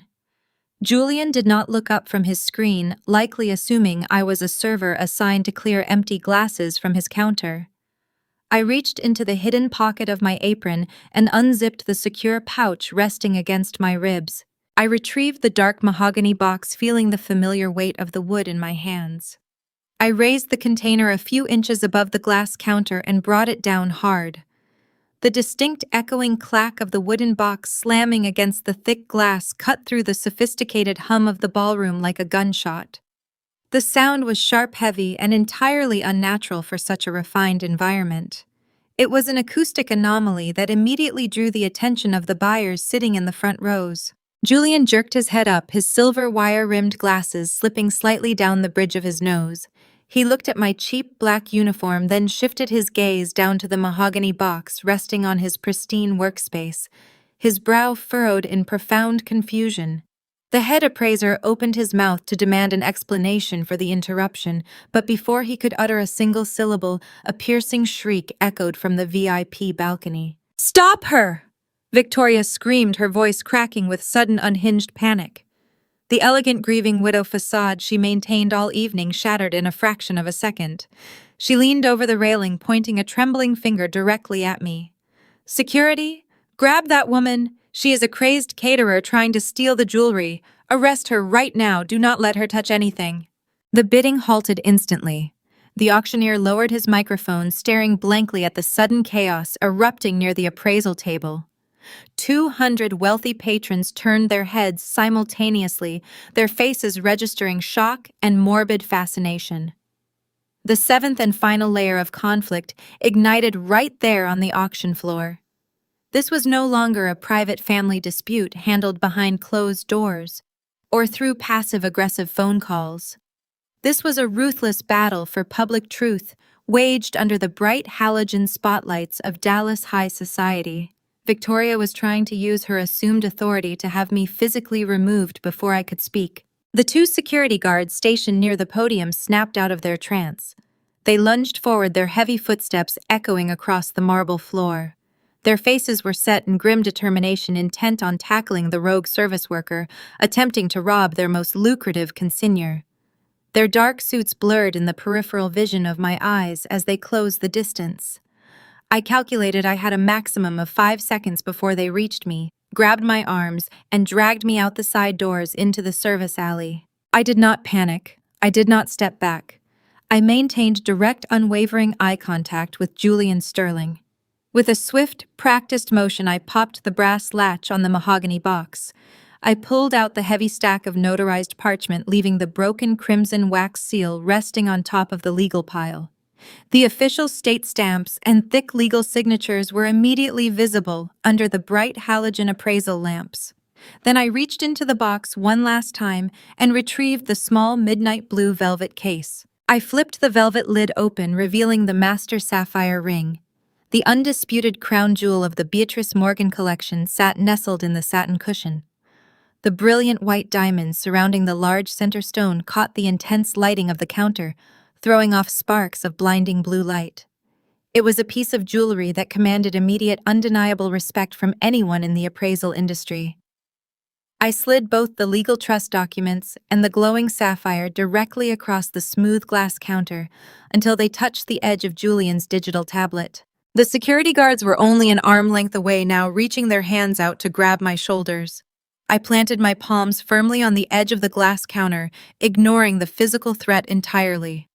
I looked Julian Sterling dead in the eye, my voice cutting clear and sharp through the rising din of the stunned ballroom. Check the micro engravings on the clasps, right now. The heavy hands of the security personnel stopped mere inches from my shoulders. Julian Sterling raised a single white-gloved hand into the air. It was a subtle gesture, yet it carried the undeniable authority of a supreme commander operating within his own fortress. The guards froze instantly, their aggressive momentum halted by the simple lift of his palm. Julian built his career and this prestigious institution on a foundation of unyielding scrutiny. He understood that facilitating the sale of stolen artifacts would permanently destroy the reputation of his auction house. A public accusation of fraud delivered alongside official notarized paperwork and a matching sapphire ring required immediate and rigorous verification. He gave the security team a curt nod silently, instructing them to step back. The men in dark suits retreated, though their posture remained rigid, their eyes locked onto my every movement. I exhaled a slow, quiet breath and held my ground at the edge of the glass counter. Julian did not ask me for an explanation. He pressed a silver button hidden beneath the rim of his appraisal desk. An assistant hurried over from the center stage, carrying the velvet display board holding the diamond tennis bracelet. The assistant placed the board carefully onto the glass surface and backed away. As the high-stakes transaction paused, a profound, eerie silence fell over the grand ballroom. 200 wealthy patrons sat immobilized in their velvet chairs, holding their collective breath. The polite murmurs and the rapid chanting of the auctioneer vanished entirely. In that breathless void, the only remaining sound was the rhythmic ticking of a towering antique grandfather clock positioned near the main exit doors. Tick, tick, tick. The mechanical sound echoed through the vast hall, each second striking the air like a hammer hitting an anvil. The head appraiser retrieved a specialized jeweler loop from the breast pocket of his tailored gray suit. He fastened the magnifying lens to his right eye with practiced precision. He reached across the counter and picked up the platinum tennis bracelet, holding it directly beneath the high-intensity halogen lamp. The bright beam illuminated every tiny crevice of the precious metal. Julian tilted the jewelry, searching for the specific anomaly I had declared in front of the entire room. The ticking of the grandfather clock seemed to grow louder, amplifying the suffocating tension pressing down on the crowd. Julian stopped moving. His posture stiffened abruptly. He lowered the bracelet an inch, shifting his focused gaze toward the broken crimson wax seal resting on top of my legal documents. He compared the intricate floral pattern stamped in the brittle wax to whatever he saw magnified inside the golden clasp. The result was instantaneous. The blood drained from Julian Sterling's face. His usual healthy, ruddy complexion turned a pale, ashen gray. He realized the staggering magnitude of the liability currently sitting on his auction block. He was holding a piece of stolen heritage consigned under a fabricated title. He lowered the loop, placing the tennis bracelet gently back onto the black velvet board. He looked up at me, a silent, grim acknowledgement passing between us. My grandmother was right. The invisible trapdoor had officially opened. Julian reached across the appraisal station and grasped a slender silver microphone. He tapped the wire grill once. The sharp popping sound echoed through the ballroom speakers, causing several patrons in the front row to flinch. "Ladies and gentlemen," Julian began, his unamplified voice steady but carrying an undercurrent of genuine alarm. "I must apologize for this unprecedented interruption. We are halting the bidding on lot number 1 effective immediately. Furthermore, we are officially pulling the entire Morgan Estate collection from tonight's catalog." The ballroom erupted into a wave of shocked gasps and hushed whispers. Buyers turned to one another, their faces displaying a mixture of scandalized intrigue and profound confusion. A title dispute in a high-end auction was the ultimate social taboo, a rare event that signaled a devastating breach of trust. Julian raised his voice to speak over the rising noise. "There is a severe documented title dispute regarding the legal ownership of these specific items." He continued, his tone clinical and detached. "We cannot proceed with the sale under these current conditions. Thank you for your patience while we resolve this matter internally." Up in the elevated VIP lounge, Victoria lost whatever shred of calculated dignity she had left. Her pristine facade shattered into pieces. She stormed down the carpeted stairs, her emerald gown trailing behind her like a jagged shadow. Ashley cowered near the brass railing, far too terrified to follow her mother into the fray. Victoria marched directly onto the center stage, her face flushed a furious mottled red. Her heels clicked sharply against the hardwood floor. She shoved past the stunned assistant and grabbed the lead auctioneer microphone, wresting the heavy electronic device from his hands. "This is an outrage!" Victoria screamed into the sound system, her voice shrill and echoing harshly across the cavernous room. Her sophisticated demeanor evaporated, exposing the desperate, cornered woman hiding underneath the designer clothes. She pointed a trembling finger in my direction. "That woman is my disinherited stepdaughter. She is a bitter, unstable child who forged those papers. She is trying to ruin my family because her father left her nothing. Security, throw her out of this building right now. Arrest her." The wealthy patrons stared in open-mouthed horror at the frantic outburst. Victoria was attempting to leverage her assumed upper-class status, expecting the elite crowd to rally behind her and discard the anonymous catering worker. She anticipated blind compliance. She forgot she was standing in an arena governed by Julian Sterling. The head appraiser did not flinch at her theatrical screaming. He reached out and pressed a red toggle switch on his primary soundboard. He abruptly cut the power to the microphone Victoria was gripping so tightly. Her shrill accusations turned into muted, impotent squeaks that failed to reach past the first row of chairs. The sudden loss of amplification left her looking foolish and entirely powerless on the grand stage.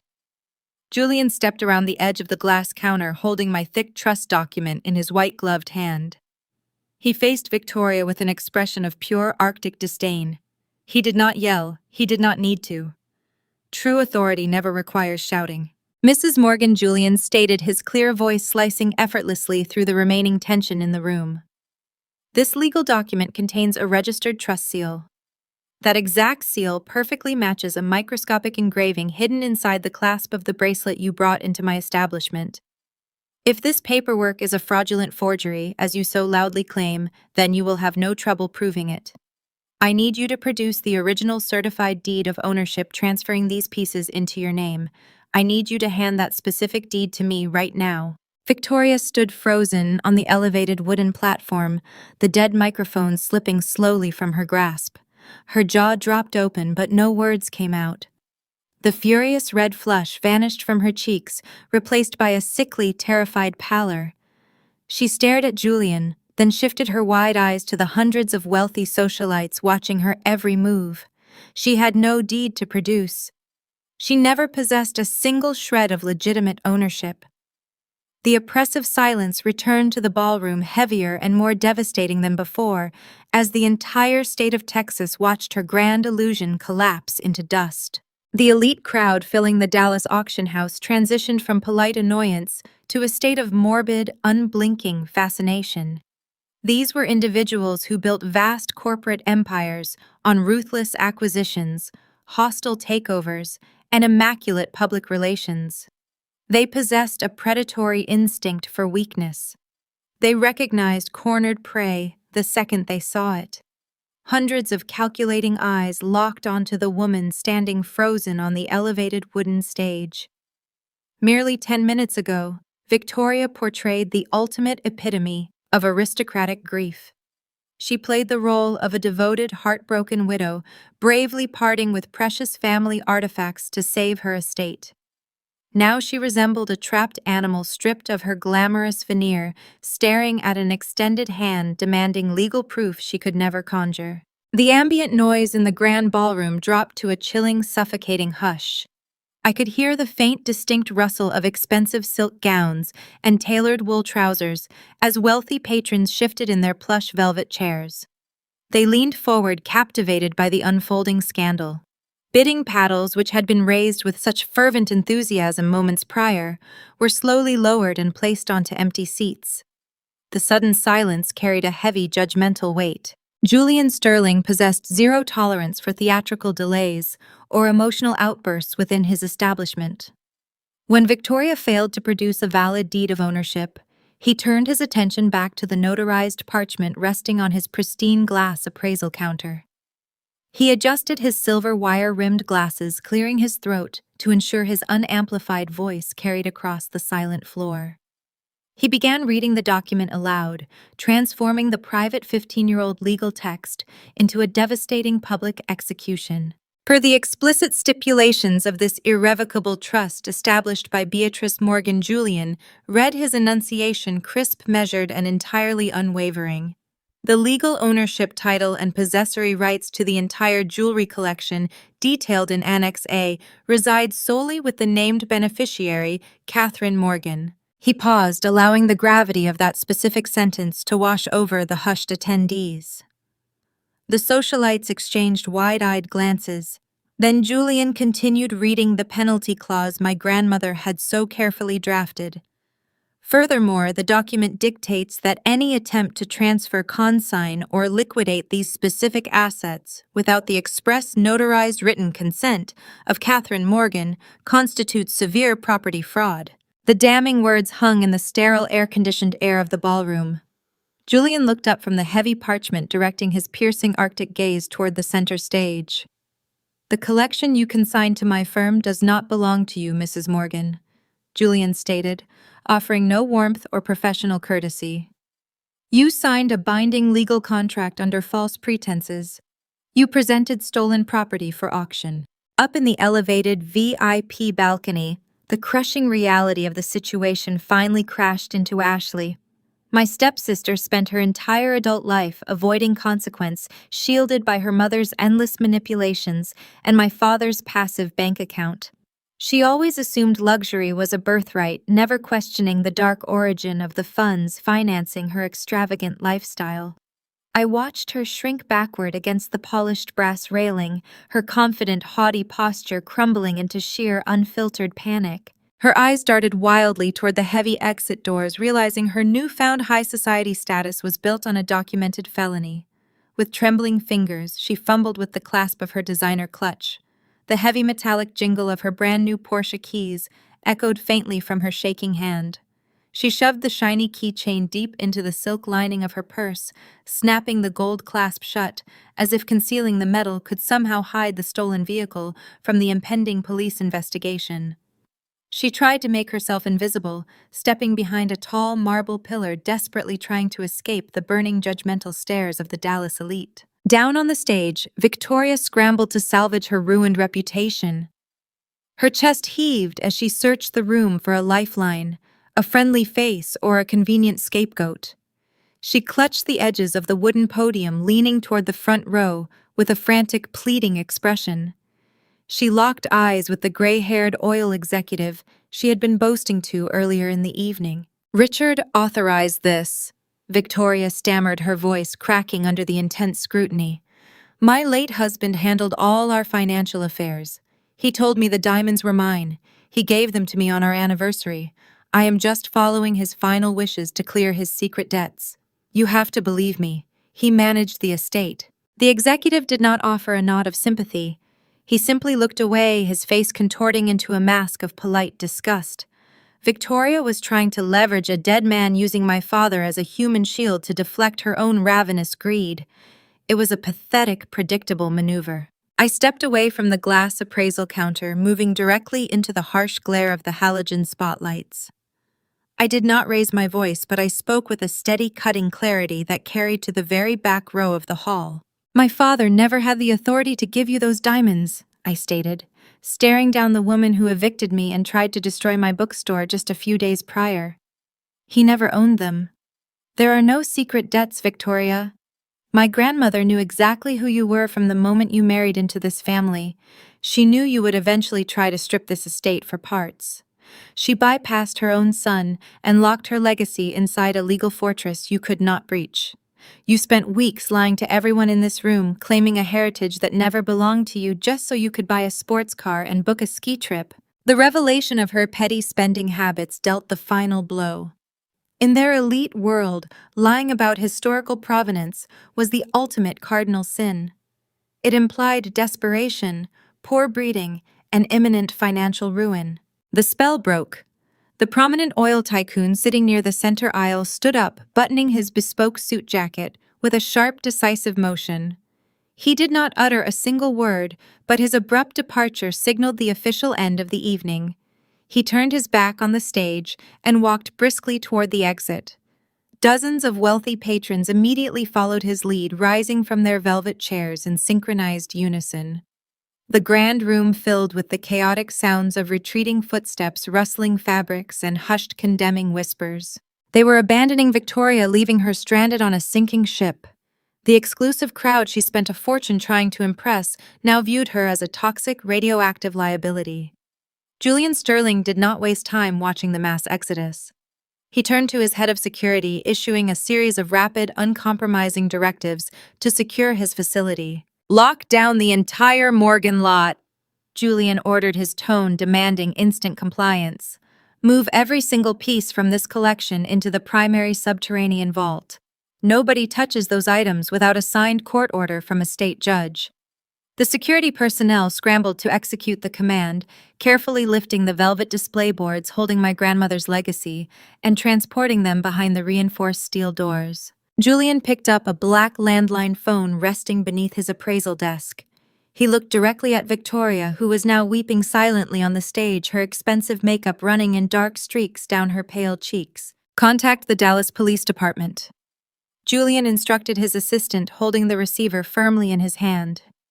Tell dispatch we have a documented case of high-value property fraud in progress. We need officers on site immediately to take formal statements and review the forged consignment contracts. I stood in the center of the chaotic ballroom, the heavy canvas catering apron still draped around my neck. The initial battle was won. I stopped the fraudulent sale and reclaimed my rightful inheritance in front of the entire city. But as the distant wailing sound of approaching police sirens echoed through the downtown streets, a new, much darker reality began to take shape. Victoria did not just bring stolen goods into this prestigious building. She signed a legally binding contract and accepted a towering $300,000 cash advance from a ruthless financial institution. She already spent that advance on luxury cars and extravagant vacations.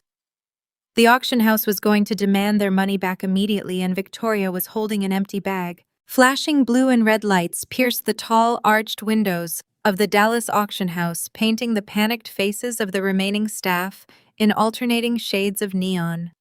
The heavy double doors swung open to admit 3 uniformed police officers. Their thick boots clomped harshly against the pristine marble floors, creating a jarring intrusion of harsh reality into a space usually insulated from the consequences of the outside world.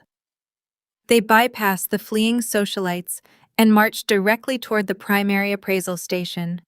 Julian Sterling met the officers at the glass counter, his posture rigid and highly professional. I stood a few feet away watching the authorities pull out small black notepads. They began taking formal statements regarding the attempted sale of stolen goods. I handed the lead detective the heavy stack of notarized parchment pointing out the registered trust seal and my grandmother Beatrice's signature at the bottom of the final page. The officer inspected the legal documents, comparing them to the microscopic engraving Julian had photographed just minutes prior. The physical evidence was irrefutable. Victoria had transported misappropriated assets across county lines and attempted to liquidate them through a commercial vendor. While the detective explained the criminal statutes surrounding felony conversion and property theft, a new figure emerged from the shadowy mahogany staircase leading to the executive suites. It was Arthur Ross, the senior director and co-founder of the auction house. He wore a midnight black suit that seemed to absorb the light around him. He bypassed the police officers entirely and walked straight toward the VIP lounge stairs, where Victoria was slumped against the brass railing. He moved with the calculated precision of a corporate shark smelling blood in the water. His prestigious firm had just suffered a humiliating public scandal, and he intended to extract an immediate pound of flesh from the woman responsible. Victoria looked up as the powerful director approached. Her eyes were bloodshot, the carefully applied designer makeup now ruined and smudged across her pale cheekbones. She still clutched the crystal champagne flute she had taken from my serving tray earlier that evening. Her knuckles were bone white from gripping the delicate stem. She opened her mouth, likely preparing another desperate lie about my father, or a fabricated misunderstanding, but Arthur Ross cut her off before she could speak a single syllable. Mrs. Morgan, Arthur began, his tone sharp enough to cut glass. Our legal department just reviewed the preliminary findings from the appraisal desk.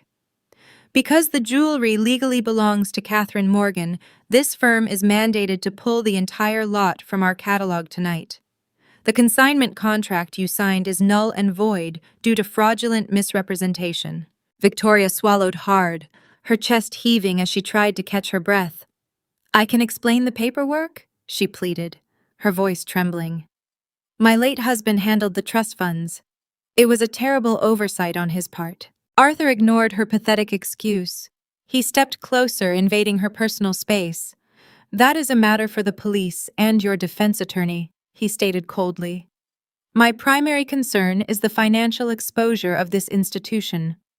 To secure this exclusive collection, Sterling and Ross issued a preliminary cash advance directly to your private bank account.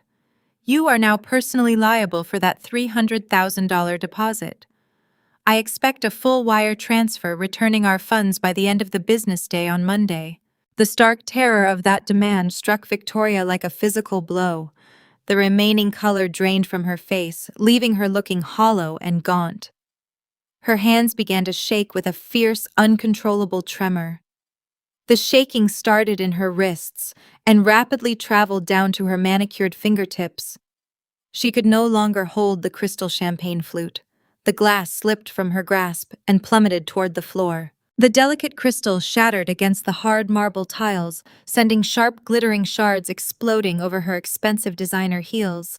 The sharp crash echoed in the empty lounge, serving as a perfect auditory representation of her collapsing empire. She stared down at the broken pieces, her chest rising and falling in rapid, shallow pants. I do not have it, Victoria gasped, stepping back from the shattered crystal. Arthur Ross tilted his head, his expression devoid of any human empathy. Excuse me. I do not have the money in liquid cash anymore, Victoria sobbed, her voice pitching into a hysterical wail that carried down to the main floor. I spent it. We bought a luxury car.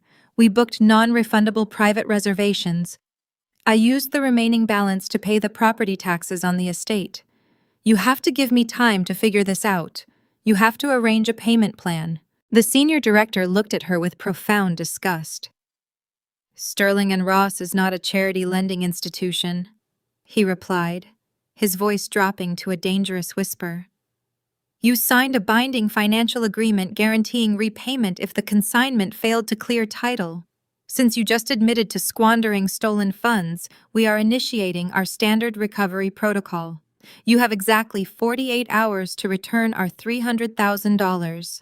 If the wire transfer does not clear our corporate accounts by Monday afternoon, my legal team will place an immediate lien on your Texas estate.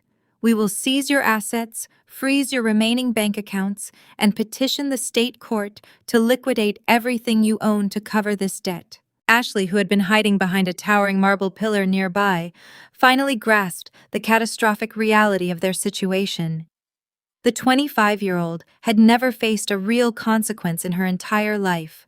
She always assumed there would be another credit card, another financial bailout, another convenient excuse provided by her mother. Hearing a ruthless corporate executive outline their imminent financial ruin shattered her sheltered worldview. Ashley collapsed onto a tufted velvet sofa and began weeping.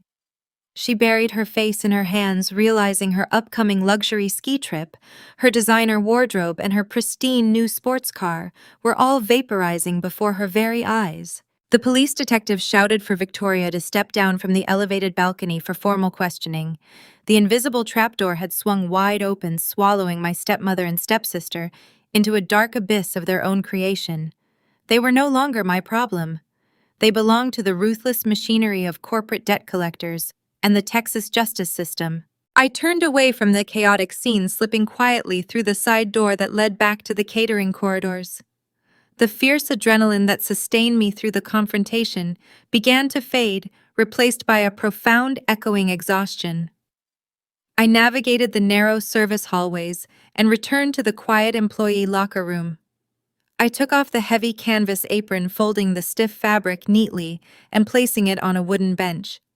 I changed out of the generic black uniform shirt and put my faded denim jeans back on. I zipped my grandmother legal trust and the velvet box containing the master sapphire ring safely into my canvas duffel bag. I pushed through the heavy metal loading dock doors and stepped out into the warm Texas night. The humid southern air smelled of hot asphalt and distant rain. The Dallas city skyline glowed against the dark clouds, offering a silent witness to the staggering victory I had just secured. I walked down the narrow alleyway toward my rented subcompact car, feeling the heavy, undeniable weight of my grandmother protection wrapping around my shoulders like a warm, comforting blanket. Beatrice had reached across time and death to save me from total ruin. Victoria thought she could outsmart a ghost, but the real nightmare for her was just beginning. Monday morning was approaching fast, and the elite auto dealership that sold Ashley that silver Porsche was going to want their fraudulent down payment back the second the bank flagged the frozen accounts. The Texas morning sun cast long shadows across the manicured lawns of my childhood neighborhood. The upscale Austin suburb was known for quiet wealth, pristine landscaping, and discreet neighbors who minded their own lucrative business. I sat parked across the street from the estate in my rented subcompact car. The engine was off to conserve fuel. I rolled the windows down to let in the humid breeze, holding a paper cup of cheap deli coffee. I kept my eyes fixed on the grand oak front doors of my family home. 2 days had passed since the catastrophic exposure at the Dallas auction house. The 48-hour deadline established by Arthur Ross expired at exactly 9 o'clock this morning. Victoria did not have $300,000 to wire back to Sterling and Ross. She spent the weekend trapped inside that large house, ignoring phone calls from reporters, lawyers, and furious creditors. At 9:15, the heavy rumble of a commercial diesel engine shattered the suburban tranquility. A flatbed tow truck turned onto the quiet residential street, its amber strobe lights flashing rhythmically against the expensive brick facades of the surrounding homes. The side door of the truck bore the official emblem of the elite European auto dealership, where Victoria purchased Ashley, her dream vehicle, just days prior. The driver navigated the cumbersome rig with practiced ease, backing the steep steel ramp directly into the driveway of my family estate. The reverse alarm beeped a harsh, high-pitched warning that cut through the humid morning air. The front doors of the house flew open. Ashley ran out onto the concrete driveway wearing silk designer pajamas. She had not bothered to put on shoes. Her bare feet slapped against the warm pavement as she sprinted toward the towering repo man. She looked frantic, holding her smartphone out in front of her like a weapon. The driver, a broad-shouldered man, wearing a high-visibility reflective vest, ignored her screaming entirely. He possessed the thick skin of a seasoned professional who dealt with angry debtors every single day of the week. He grabbed a heavy steel winch cable from the back of his rig and walked toward the pristine silver Porsche parked near the closed garage doors. Ashley tried to physically block the front bumper of the sports car. She shouted that a terrible mistake had been made, demanding the driver call her bank to verify the cleared funds. She threatened to sue the dealership for public harassment. She threatened to call the police and report a grand theft auto in progress.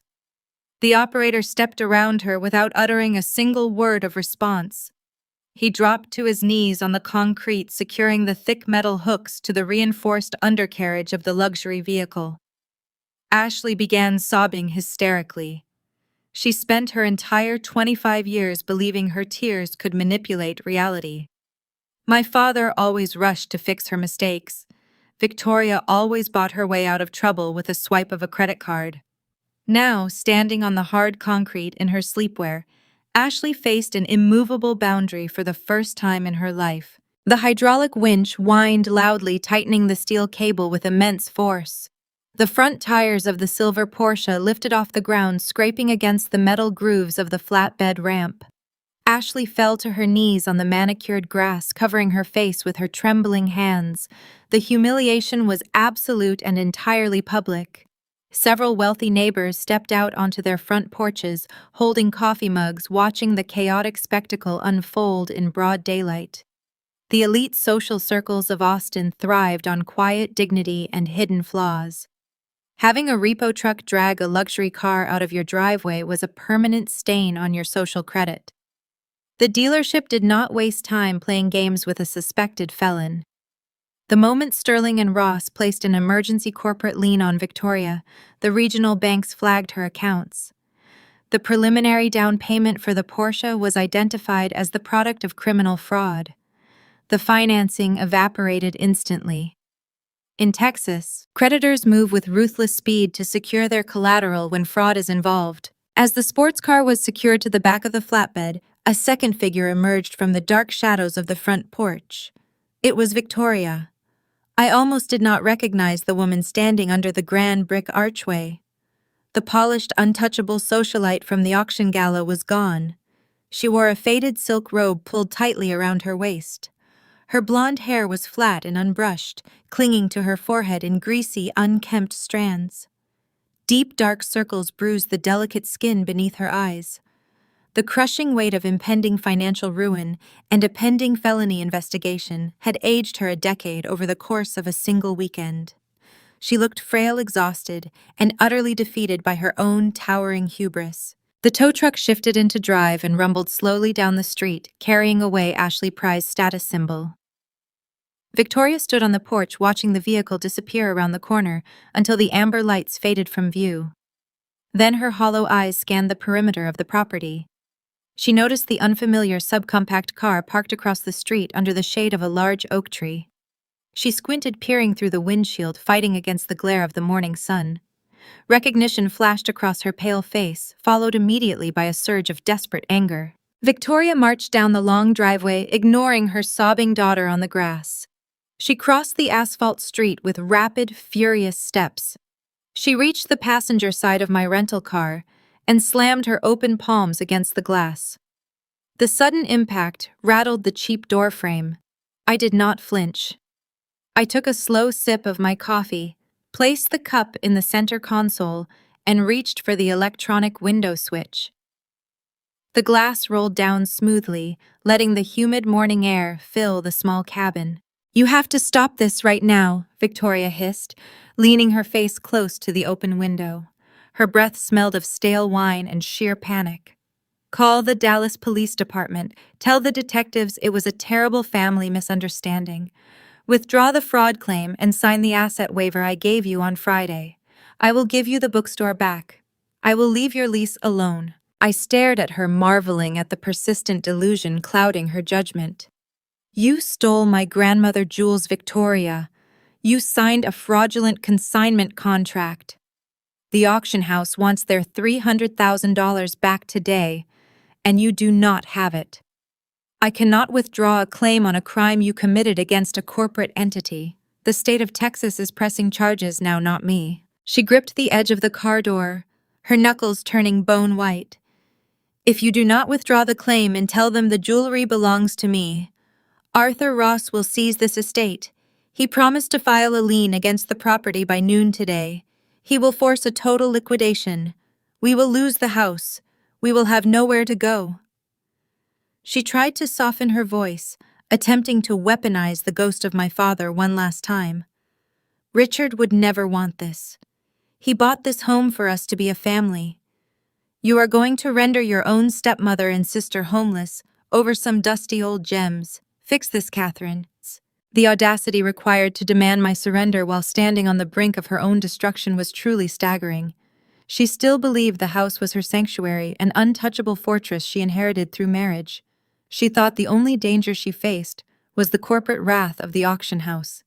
It was time to reveal the final layer of my grandmother, brilliant design, the hidden mechanism that would ensure Victoria could never hurt anyone in my family again. I turned my head and looked directly into her bloodshot eyes.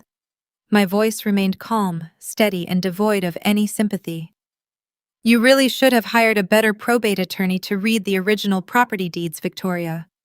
She blinked, confusion momentarily breaking through her panic. What are you talking about? Beatrice did not just put the jewelry into the irrevocable trust, I explained, articulating every single syllable with cold precision. She was an incredibly thorough woman. She anticipated you might try to steal her physical assets, so she built a financial contingency directly into the legal framework. The trust contains a punitive penalty clause for fiduciary betrayal and gross financial misconduct. Victoria swallowed hard, her grip on the car door loosening slightly. A new suffocating fear began to pool in her eyes. My father never owned that house, free and clear. I continued nodding toward the grand brick estate across the street. He took out a substantial secondary mortgage against Beatrice's original capital to finance your extravagant lifestyle 10 years ago.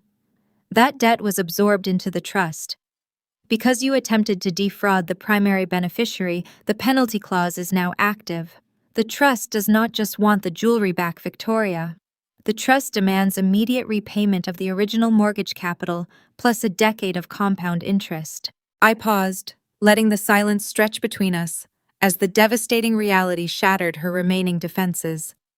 Arthur Ross is not going to seize that property today, I said, shifting my car into drive. He cannot place a lien on a house you do not own. You owe the trust hundreds of thousands of dollars.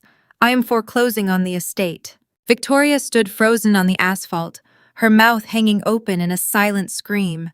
Her fingers slipped off the doorframe as her legs gave out, dropping her to her knees in the middle of the quiet suburban street. She stared in sheer horror at the towering brick house she spent years trying to steal, finally realizing she had triggered the trapdoor that would bury her forever. The conference room on the 40th floor of the downtown Austin legal district smelled of lemon polish and expensive leather. I sat in a high-backed chair looking out through the floor-to-ceiling windows at the sprawling Texas skyline. 2 days ago, I was wearing a canvas catering apron, holding my breath in a crowded ballroom. Today, I sat in the offices of Preston and Associates as their primary client. Securing top-tier representation proved remarkably easy once the truth surfaced. After the Dallas police authenticated the trust seal and the auction house surrendered the jewelry to state authorities as physical evidence, my legal standing became undeniable. Gregory Preston, a senior partner specializing in complex estate litigation, offered to take my case on contingency. He arranged a small bridge loan secured against the verified assets in my name, providing me with the capital required to finalize the transition of power. We were waiting for Victoria to arrive for a mandatory mediation session. The goal was to establish the surrender of the estate without enduring a lengthy court battle. Gregory sat to my right, reviewing a thick stack of financial records his team had extracted from the county clerk over the weekend. He was a quiet, meticulous man who treated the law like a mathematical equation. There was no room for emotion in his calculations, only binding signatures and documented precedent. The heavy oak door opened. Victoria stepped into the room. She did not bring legal counsel. Her bank accounts remained frozen by the emergency liens enacted by Sterling and Ross. Without liquid funds, the aggressive defense attorneys she usually associated with refused to return her phone calls. She looked small, stripped of the designer armor she always wore to intimidate others.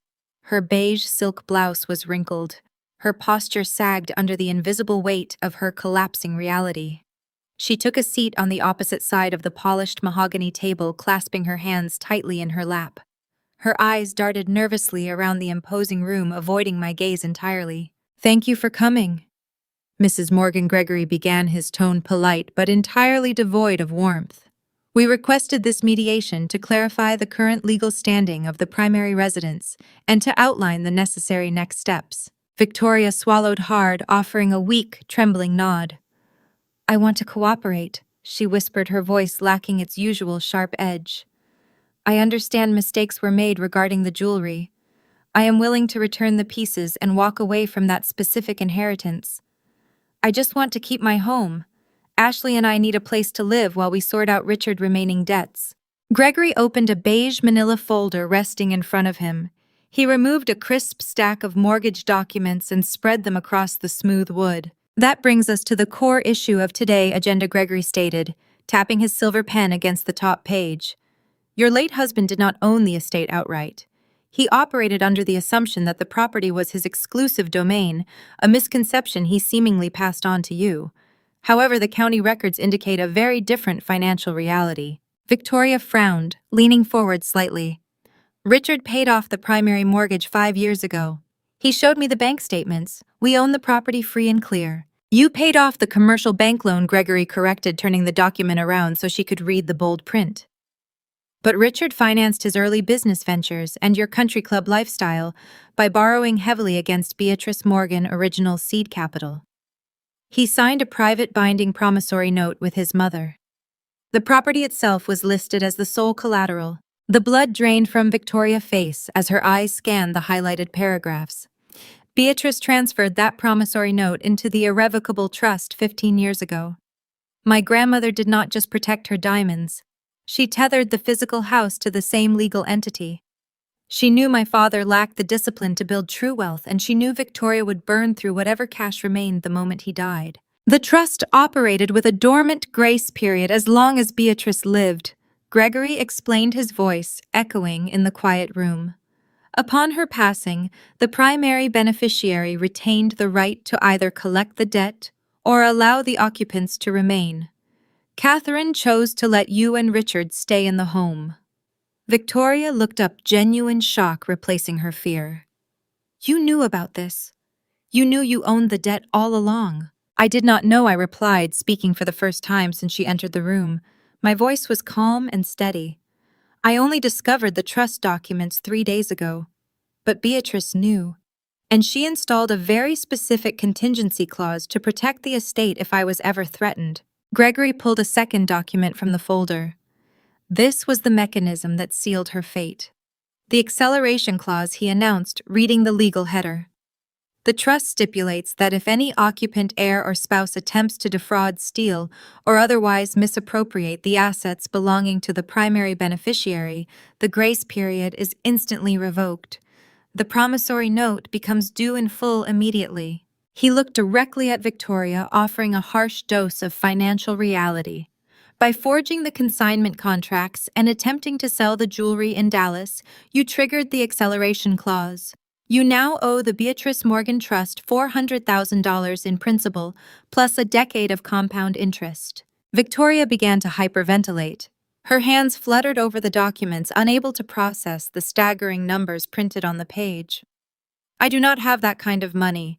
You know I do not have it. The auction house is already threatening to sue me for the advance. You cannot enforce this. It will ruin me. Because you cannot satisfy the financial requirements of the trust." Gregory continued, unfazed by her rising panic. "The trust is formally executing its right to reclaim the collateral. We are foreclosing on the property." He reached into the folder one last time. He retrieved a single sheet of paper printed on stark white legal stock. With a swift, practiced motion, he slid the document across the polished mahogany table. The paper glided smoothly over the wood, stopping mere inches from Victoria's trembling hands. It was a formal eviction notice. Victoria stared at the black ink, the reality of her total defeat finally breaking through her denial. The fake apologies and manipulative tears she used to navigate her entire life bubbled to the surface. She began to weep, loud, wretched sobs that filled the pristine conference room. "Catherine, please," Victoria begged, tears streaming down her face. She reached across the table, desperately trying to grab my hand. I pulled back, letting her fingers grasp empty air. "I am so sorry. I was just a grieving widow trying to survive. I was scared about the future. I made a terrible mistake. You cannot throw us out into the street. We are family. Ashley is your sister. Have some compassion." She played the ultimate victim card, hoping my inherent decency would override her documented cruelty. She wanted me to feel guilty for surviving her attack. She wanted me to shrink myself down to accommodate her comfort, just like I had done my entire life. I looked at the woman who told the property manager to terminate my bookstore lease. I looked at the woman who paraded a luxury sports car past my failing business, who tried to have me arrested in front of the Dallas elite, who spent weeks dragging my sanity and reputation through the mud. The anger I carried for years melted away, leaving behind a cold, unbreakable clarity. "You are not a victim, Victoria," I stated, my tone offering zero room for negotiation. "You made a calculated decision to steal my heritage because you thought I was too weak to stop you. You tried to destroy my livelihood to force me into submission." She flinched, shrinking back into her heavy leather chair. "I am not yelling at you," I continued, keeping my posture perfectly straight. "I am not trying to humiliate you, but I am also not going to save you from the consequences of your own actions. Boundaries and consequences are not cruelty. They are justice. You built your entire life on borrowed money and stolen prestige. It is time to return what does not belong to you." I stood up from the table, signaling that the mediation was officially over. Gregory Preston closed his manila folder and folded his hands, waiting for her to accept the terms. "You have exactly 30 days to vacate the premises," I said, looking down at her one final time. "Leave the keys on the kitchen island." I turned and walked out of the conference room, leaving Victoria weeping alone in the quiet corporate office. The ticking clock on her fake empire had officially started. She and Ashley were being stripped of the wealth they flaunted and the social standing they weaponized. The countdown to their exit had begun, and for the first time in 29 years, the path forward belonged entirely to me. The 30 days granted by the eviction notice slipped by in a blur of poetic justice. In the affluent neighborhoods of Texas, gossip travels faster than a summer wildfire. The catastrophe at the Dallas auction house became the sole topic of conversation at country club luncheons and charity galas across the state. Elite social circles operate on a strict currency of reputation and perceived wealth. Once Victoria was exposed as a fraud, who forged provenance documents to fund a lavish lifestyle, she became a pariah. Her former friends stopped returning her text messages. The charity boards she used to chair quietly removed her name from their letterheads. Even the local boutique owners who previously greeted her with champagne suddenly found themselves too busy to offer a fitting room. Sterling and Ross did not issue empty threats. Arthur Ross unleashed his corporate legal team, filing a devastating lawsuit for breach of contract and financial damages. That pending litigation acted like a toxic cloud, repelling anyone who might have offered Victoria a lifeline. She tried to secure a loan from my father, old business associates, to cover the initial moving costs. They all declined, citing sudden liquidity issues or conflict of interest policies. The empire she built on deceit crumbled with breathtaking speed. Without access to the frozen bank accounts or the equity of the estate, Victoria and Ashley faced a brutal financial awakening. They could not afford to hire the premium white-glove moving companies that usually serviced our neighborhood. They could not secure a lease in the upscale downtown condominiums they once mocked me for avoiding. Instead, they were forced to scramble for housing on the far outskirts of Austin, far away from the designer boutiques and fine dining establishments. Through my attorney, I learned they signed a lease on a cramped 2-bedroom rental apartment situated near a busy industrial park. The contrast between the sprawling brick estate and a cheap walk-up unit marked the ultimate conclusion of their spectacular downfall. The final day of their mandated 30-day window arrived on a humid Tuesday morning. I needed to inspect the property and finalize the handover of the keys. I drove my rented subcompact car through the familiar winding streets of my childhood neighborhood, the tires humming softly against the pavement. The sprawling oak trees cast long, cooling shadows over the manicured lawns. Everything looked exactly the same, yet the underlying current of the environment felt fundamentally altered. I turned the corner and slowed my vehicle as the familiar brick facade of my family home came into view. A bright orange and white rented moving truck sat parked awkwardly in the driveway. The heavy steel ramp rested on the concrete, bridging the gap to the front porch. There was no professional moving crew in sight. I pulled over to the curb a safe distance away and left the engine idling. I watched through the passenger side window as Ashley stumbled out the front door. My stepsister, who previously spent her afternoons booking private ski lodges and parading in luxury sports cars, was carrying a heavy cardboard box overflowing with winter coats and shoes. She wore a pair of faded sweatpants and an oversized t-shirt stained with dark patches of sweat. She reached the bottom of the ramp and lost her grip on the awkward cardboard container. The bottom corner of the box slammed into the side of the truck bed. Several pairs of designer heels spilled onto the dirty metal ramp. Ashley let out a frustrated cry, dropping to her knees to gather the scattered shoes. As she reached for a leather boot, the morning sunlight caught her hands. Her intricate, expensive acrylic nails were chipped jagged and ruined by hours of physical labor. She wiped a mixture of sweat and tears from her forehead, leaving a smudge of dust across her cheek. The entitlement that defined her entire existence had been replaced by the crushing exhaustion of manual labor. A moment later, Victoria emerged from the house carrying a stack of framed photographs. She wore a plain gray tracksuit, her blonde hair tied back in a messy knot. She looked frail, her posture hunched under the physical strain of packing up her own defeat. As she walked down the metal ramp, she paused. Her eyes scanned the street and locked onto my idling car. For a brief second, she tried to summon the old aristocratic fury. She straightened her spine and glared at me through the windshield, attempting to project the formidable authority she wielded just a month ago. But there was no power left behind her stare. The arrogant fire in her eyes had been extinguished, leaving only the hollow gaze of a woman who lost every single gamble she ever made. She expected me to roll down the window and gloat. She anticipated a triumphant speech or a mocking laugh. That was how she operated, always seeking to twist the knife when her opponents were down. She wanted me to engage in the drama because acknowledging her anger would validate her existence. I did not give her that satisfaction. True power resides in total indifference. I simply held her gaze for a brief, silent moment, feeling no bitterness and no desire for revenge. The scales were balanced. I took my foot off the brake, pressed the accelerator, and continued driving down the street. I left her standing on the driveway, holding a box of cheap frames fading in my rearview mirror until she disappeared from my life. I drove around the neighborhood for another hour, allowing them the necessary time to finish loading the truck and surrender the keys to the property manager. When I finally returned, the orange rental truck was gone. The driveway was empty. The grand brick house stood quiet and still under the bright Texas sun. I walked up the front pathway, my footsteps echoing lightly against the pavement. The heavy oak door loomed ahead. I retrieved the familiar silver house key from my pocket, the metal feeling warm against my palm. I inserted the key into the brass lock and turned the cylinder.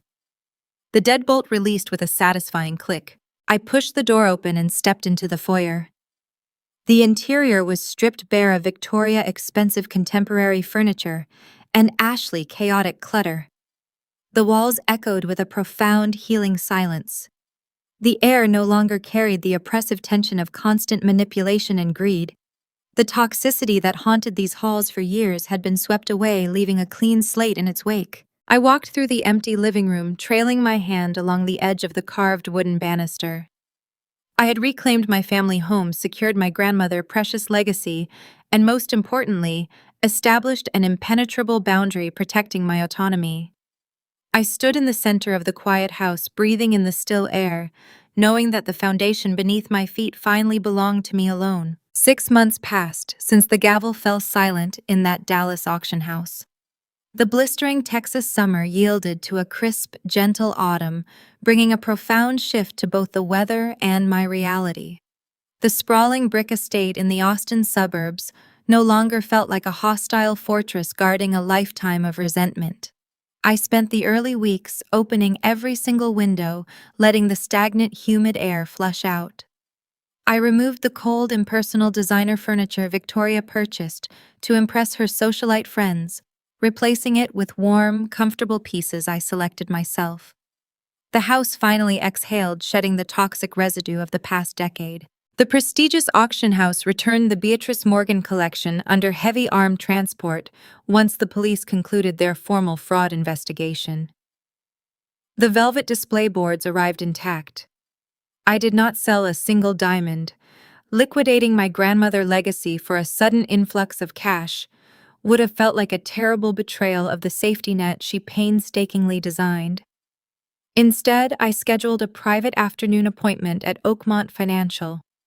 Mr. Caldwell guided me back down into the sterile, echoing subterranean vault. I placed the platinum necklaces, the vintage pearl strands, and the heavy diamond bracelets back into the dark mahogany box, securing them safely inside the cold steel drawer. I closed the chapter on the million-dollar temptation. I only kept one item, the master sapphire ring. I slid the cold metal onto my right index finger. It fit perfectly, offering a constant grounding weight against my skin that reminded me of her enduring presence. The estate contained significant equity, but my primary ambition was never to become a reclusive heiress living off inherited capital. I wanted my bookstore back. The 30-day eviction notice Victoria orchestrated had forced me to pack my inventory into cardboard boxes, but I never officially surrendered the commercial space. I used the verified, undisputed equity of the brick estate to secure a prime commercial loan from a trusted local bank. Armed with a certified cashier check, I scheduled a meeting with Mr. Harrison, the exact same property manager who coldly terminated my lease over the speakerphone to appease my stepmother. I walked into his downtown corporate office wearing a tailored navy blazer, my spine straight, the sapphire ring catching the bright overhead fluorescent lights. Harrison expected me to negotiate a new rental agreement. He offered a patronizing, tight-lipped smile as he slid a highly punitive lease contract across his polished desk, assuming my financial standing remained precarious and desperate. I did not even look at his paperwork. I reached into my briefcase and handed him a formal purchasing contract drafted by Gregory Preston. I was not sitting in that chair to rent Unit B. I was there to buy the entire commercial building outright. Harrison stared at the purchase order, his smug demeanor dissolving into flustered, wide-eyed disbelief. The corporate holding company that owned the block was eager to liquidate their real estate portfolio, and my offer was aggressive, fully funded, and entirely non-negotiable. By the end of the week, the deed transferred into my name. The man who tried to evict me now sent my business a monthly rent check for his own management office on the second floor. Nobody would ever hold my livelihood hostage again. The paper anchor reopened on a bright Tuesday morning. I spent an entire month renovating the interior space, ripping up the old stained carpet to expose the original hardwood floors hidden underneath. I painted the walls a warm, inviting sage green and installed custom shelving. The familiar, comforting scent of aged paper binding glue and roasted coffee returned richer and more vibrant than before. The local community rallied around the reopening, filling the aisles and purchasing stacks of hardcovers to show their support. During a quiet lull in the afternoon, I stood near the front display window, arranging a new shipment of classic literature. I reached for a pristine leather-bound edition of Jane Eyre, shifting the heavy book into the perfect position on the wooden table. As I moved my hand, the late afternoon sunlight streamed through the front glass, striking the deep blue sapphire on my finger. The gemstone fractured the light, casting a brilliant azure reflection against the gold foil lettering of the book spine. I paused, taking a slow, deep breath. The simple tactile joy of organizing a shelf inside a building I owned free and clear provided a profound, unshakable peace. The toxic noise that defined my life for 29 years faded into absolute silence. Victoria and Ashley vanished entirely from the elite social registries of Texas. Without the stolen auction advance or the equity of my family home to leverage the harsh, unforgiving realities of wage labor crashed down upon their shoulders.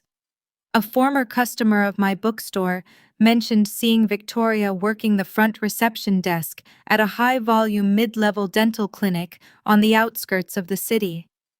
The woman who once spent thousands of dollars on weekend spa retreats and designer evening gowns now spent her long days verifying insurance, co-pays, answering ringing telephones, and scheduling root canals for disgruntled patients.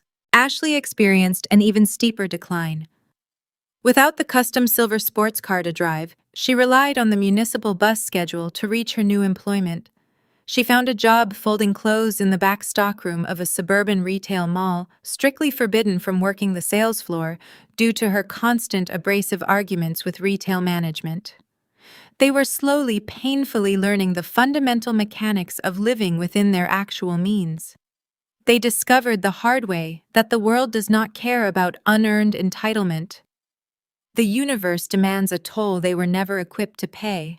I felt zero bitterness toward them. Holding on to resentment requires an immense expenditure of emotional energy, and I had a vibrant, beautiful life to cultivate. Sometimes I sit in the quiet sanctuary of my bookstore, after closing hours, listening to the soft hum of the streetlights outside. I trace the smooth surface of the sapphire ring, and I think about Beatrice. She understood the true, unvarnished nature of wealth. True wealth is not a collection of rare stones you can auction off to impress wealthy strangers in a Dallas ballroom. It is not a luxury vehicle, a zip code, or a fabricated social status. True wealth is the foresight, the love, and the fierce protection a family leaves behind to ensure you can stand firm on your own 2 feet. Beatrice did not just leave me a box of diamonds hidden in a bank vault. She looked across the span of a decade, saw the exact shape of the trap Victoria would eventually set, and handed me the precise tool required to dismantle the illusion. She gave me the armor necessary to defend my own inherent worth.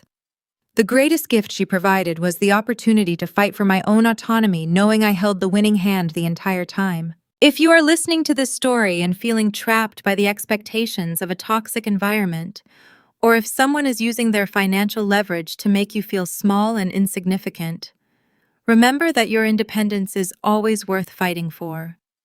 The people who genuinely love you will never demand your submission in exchange for their support.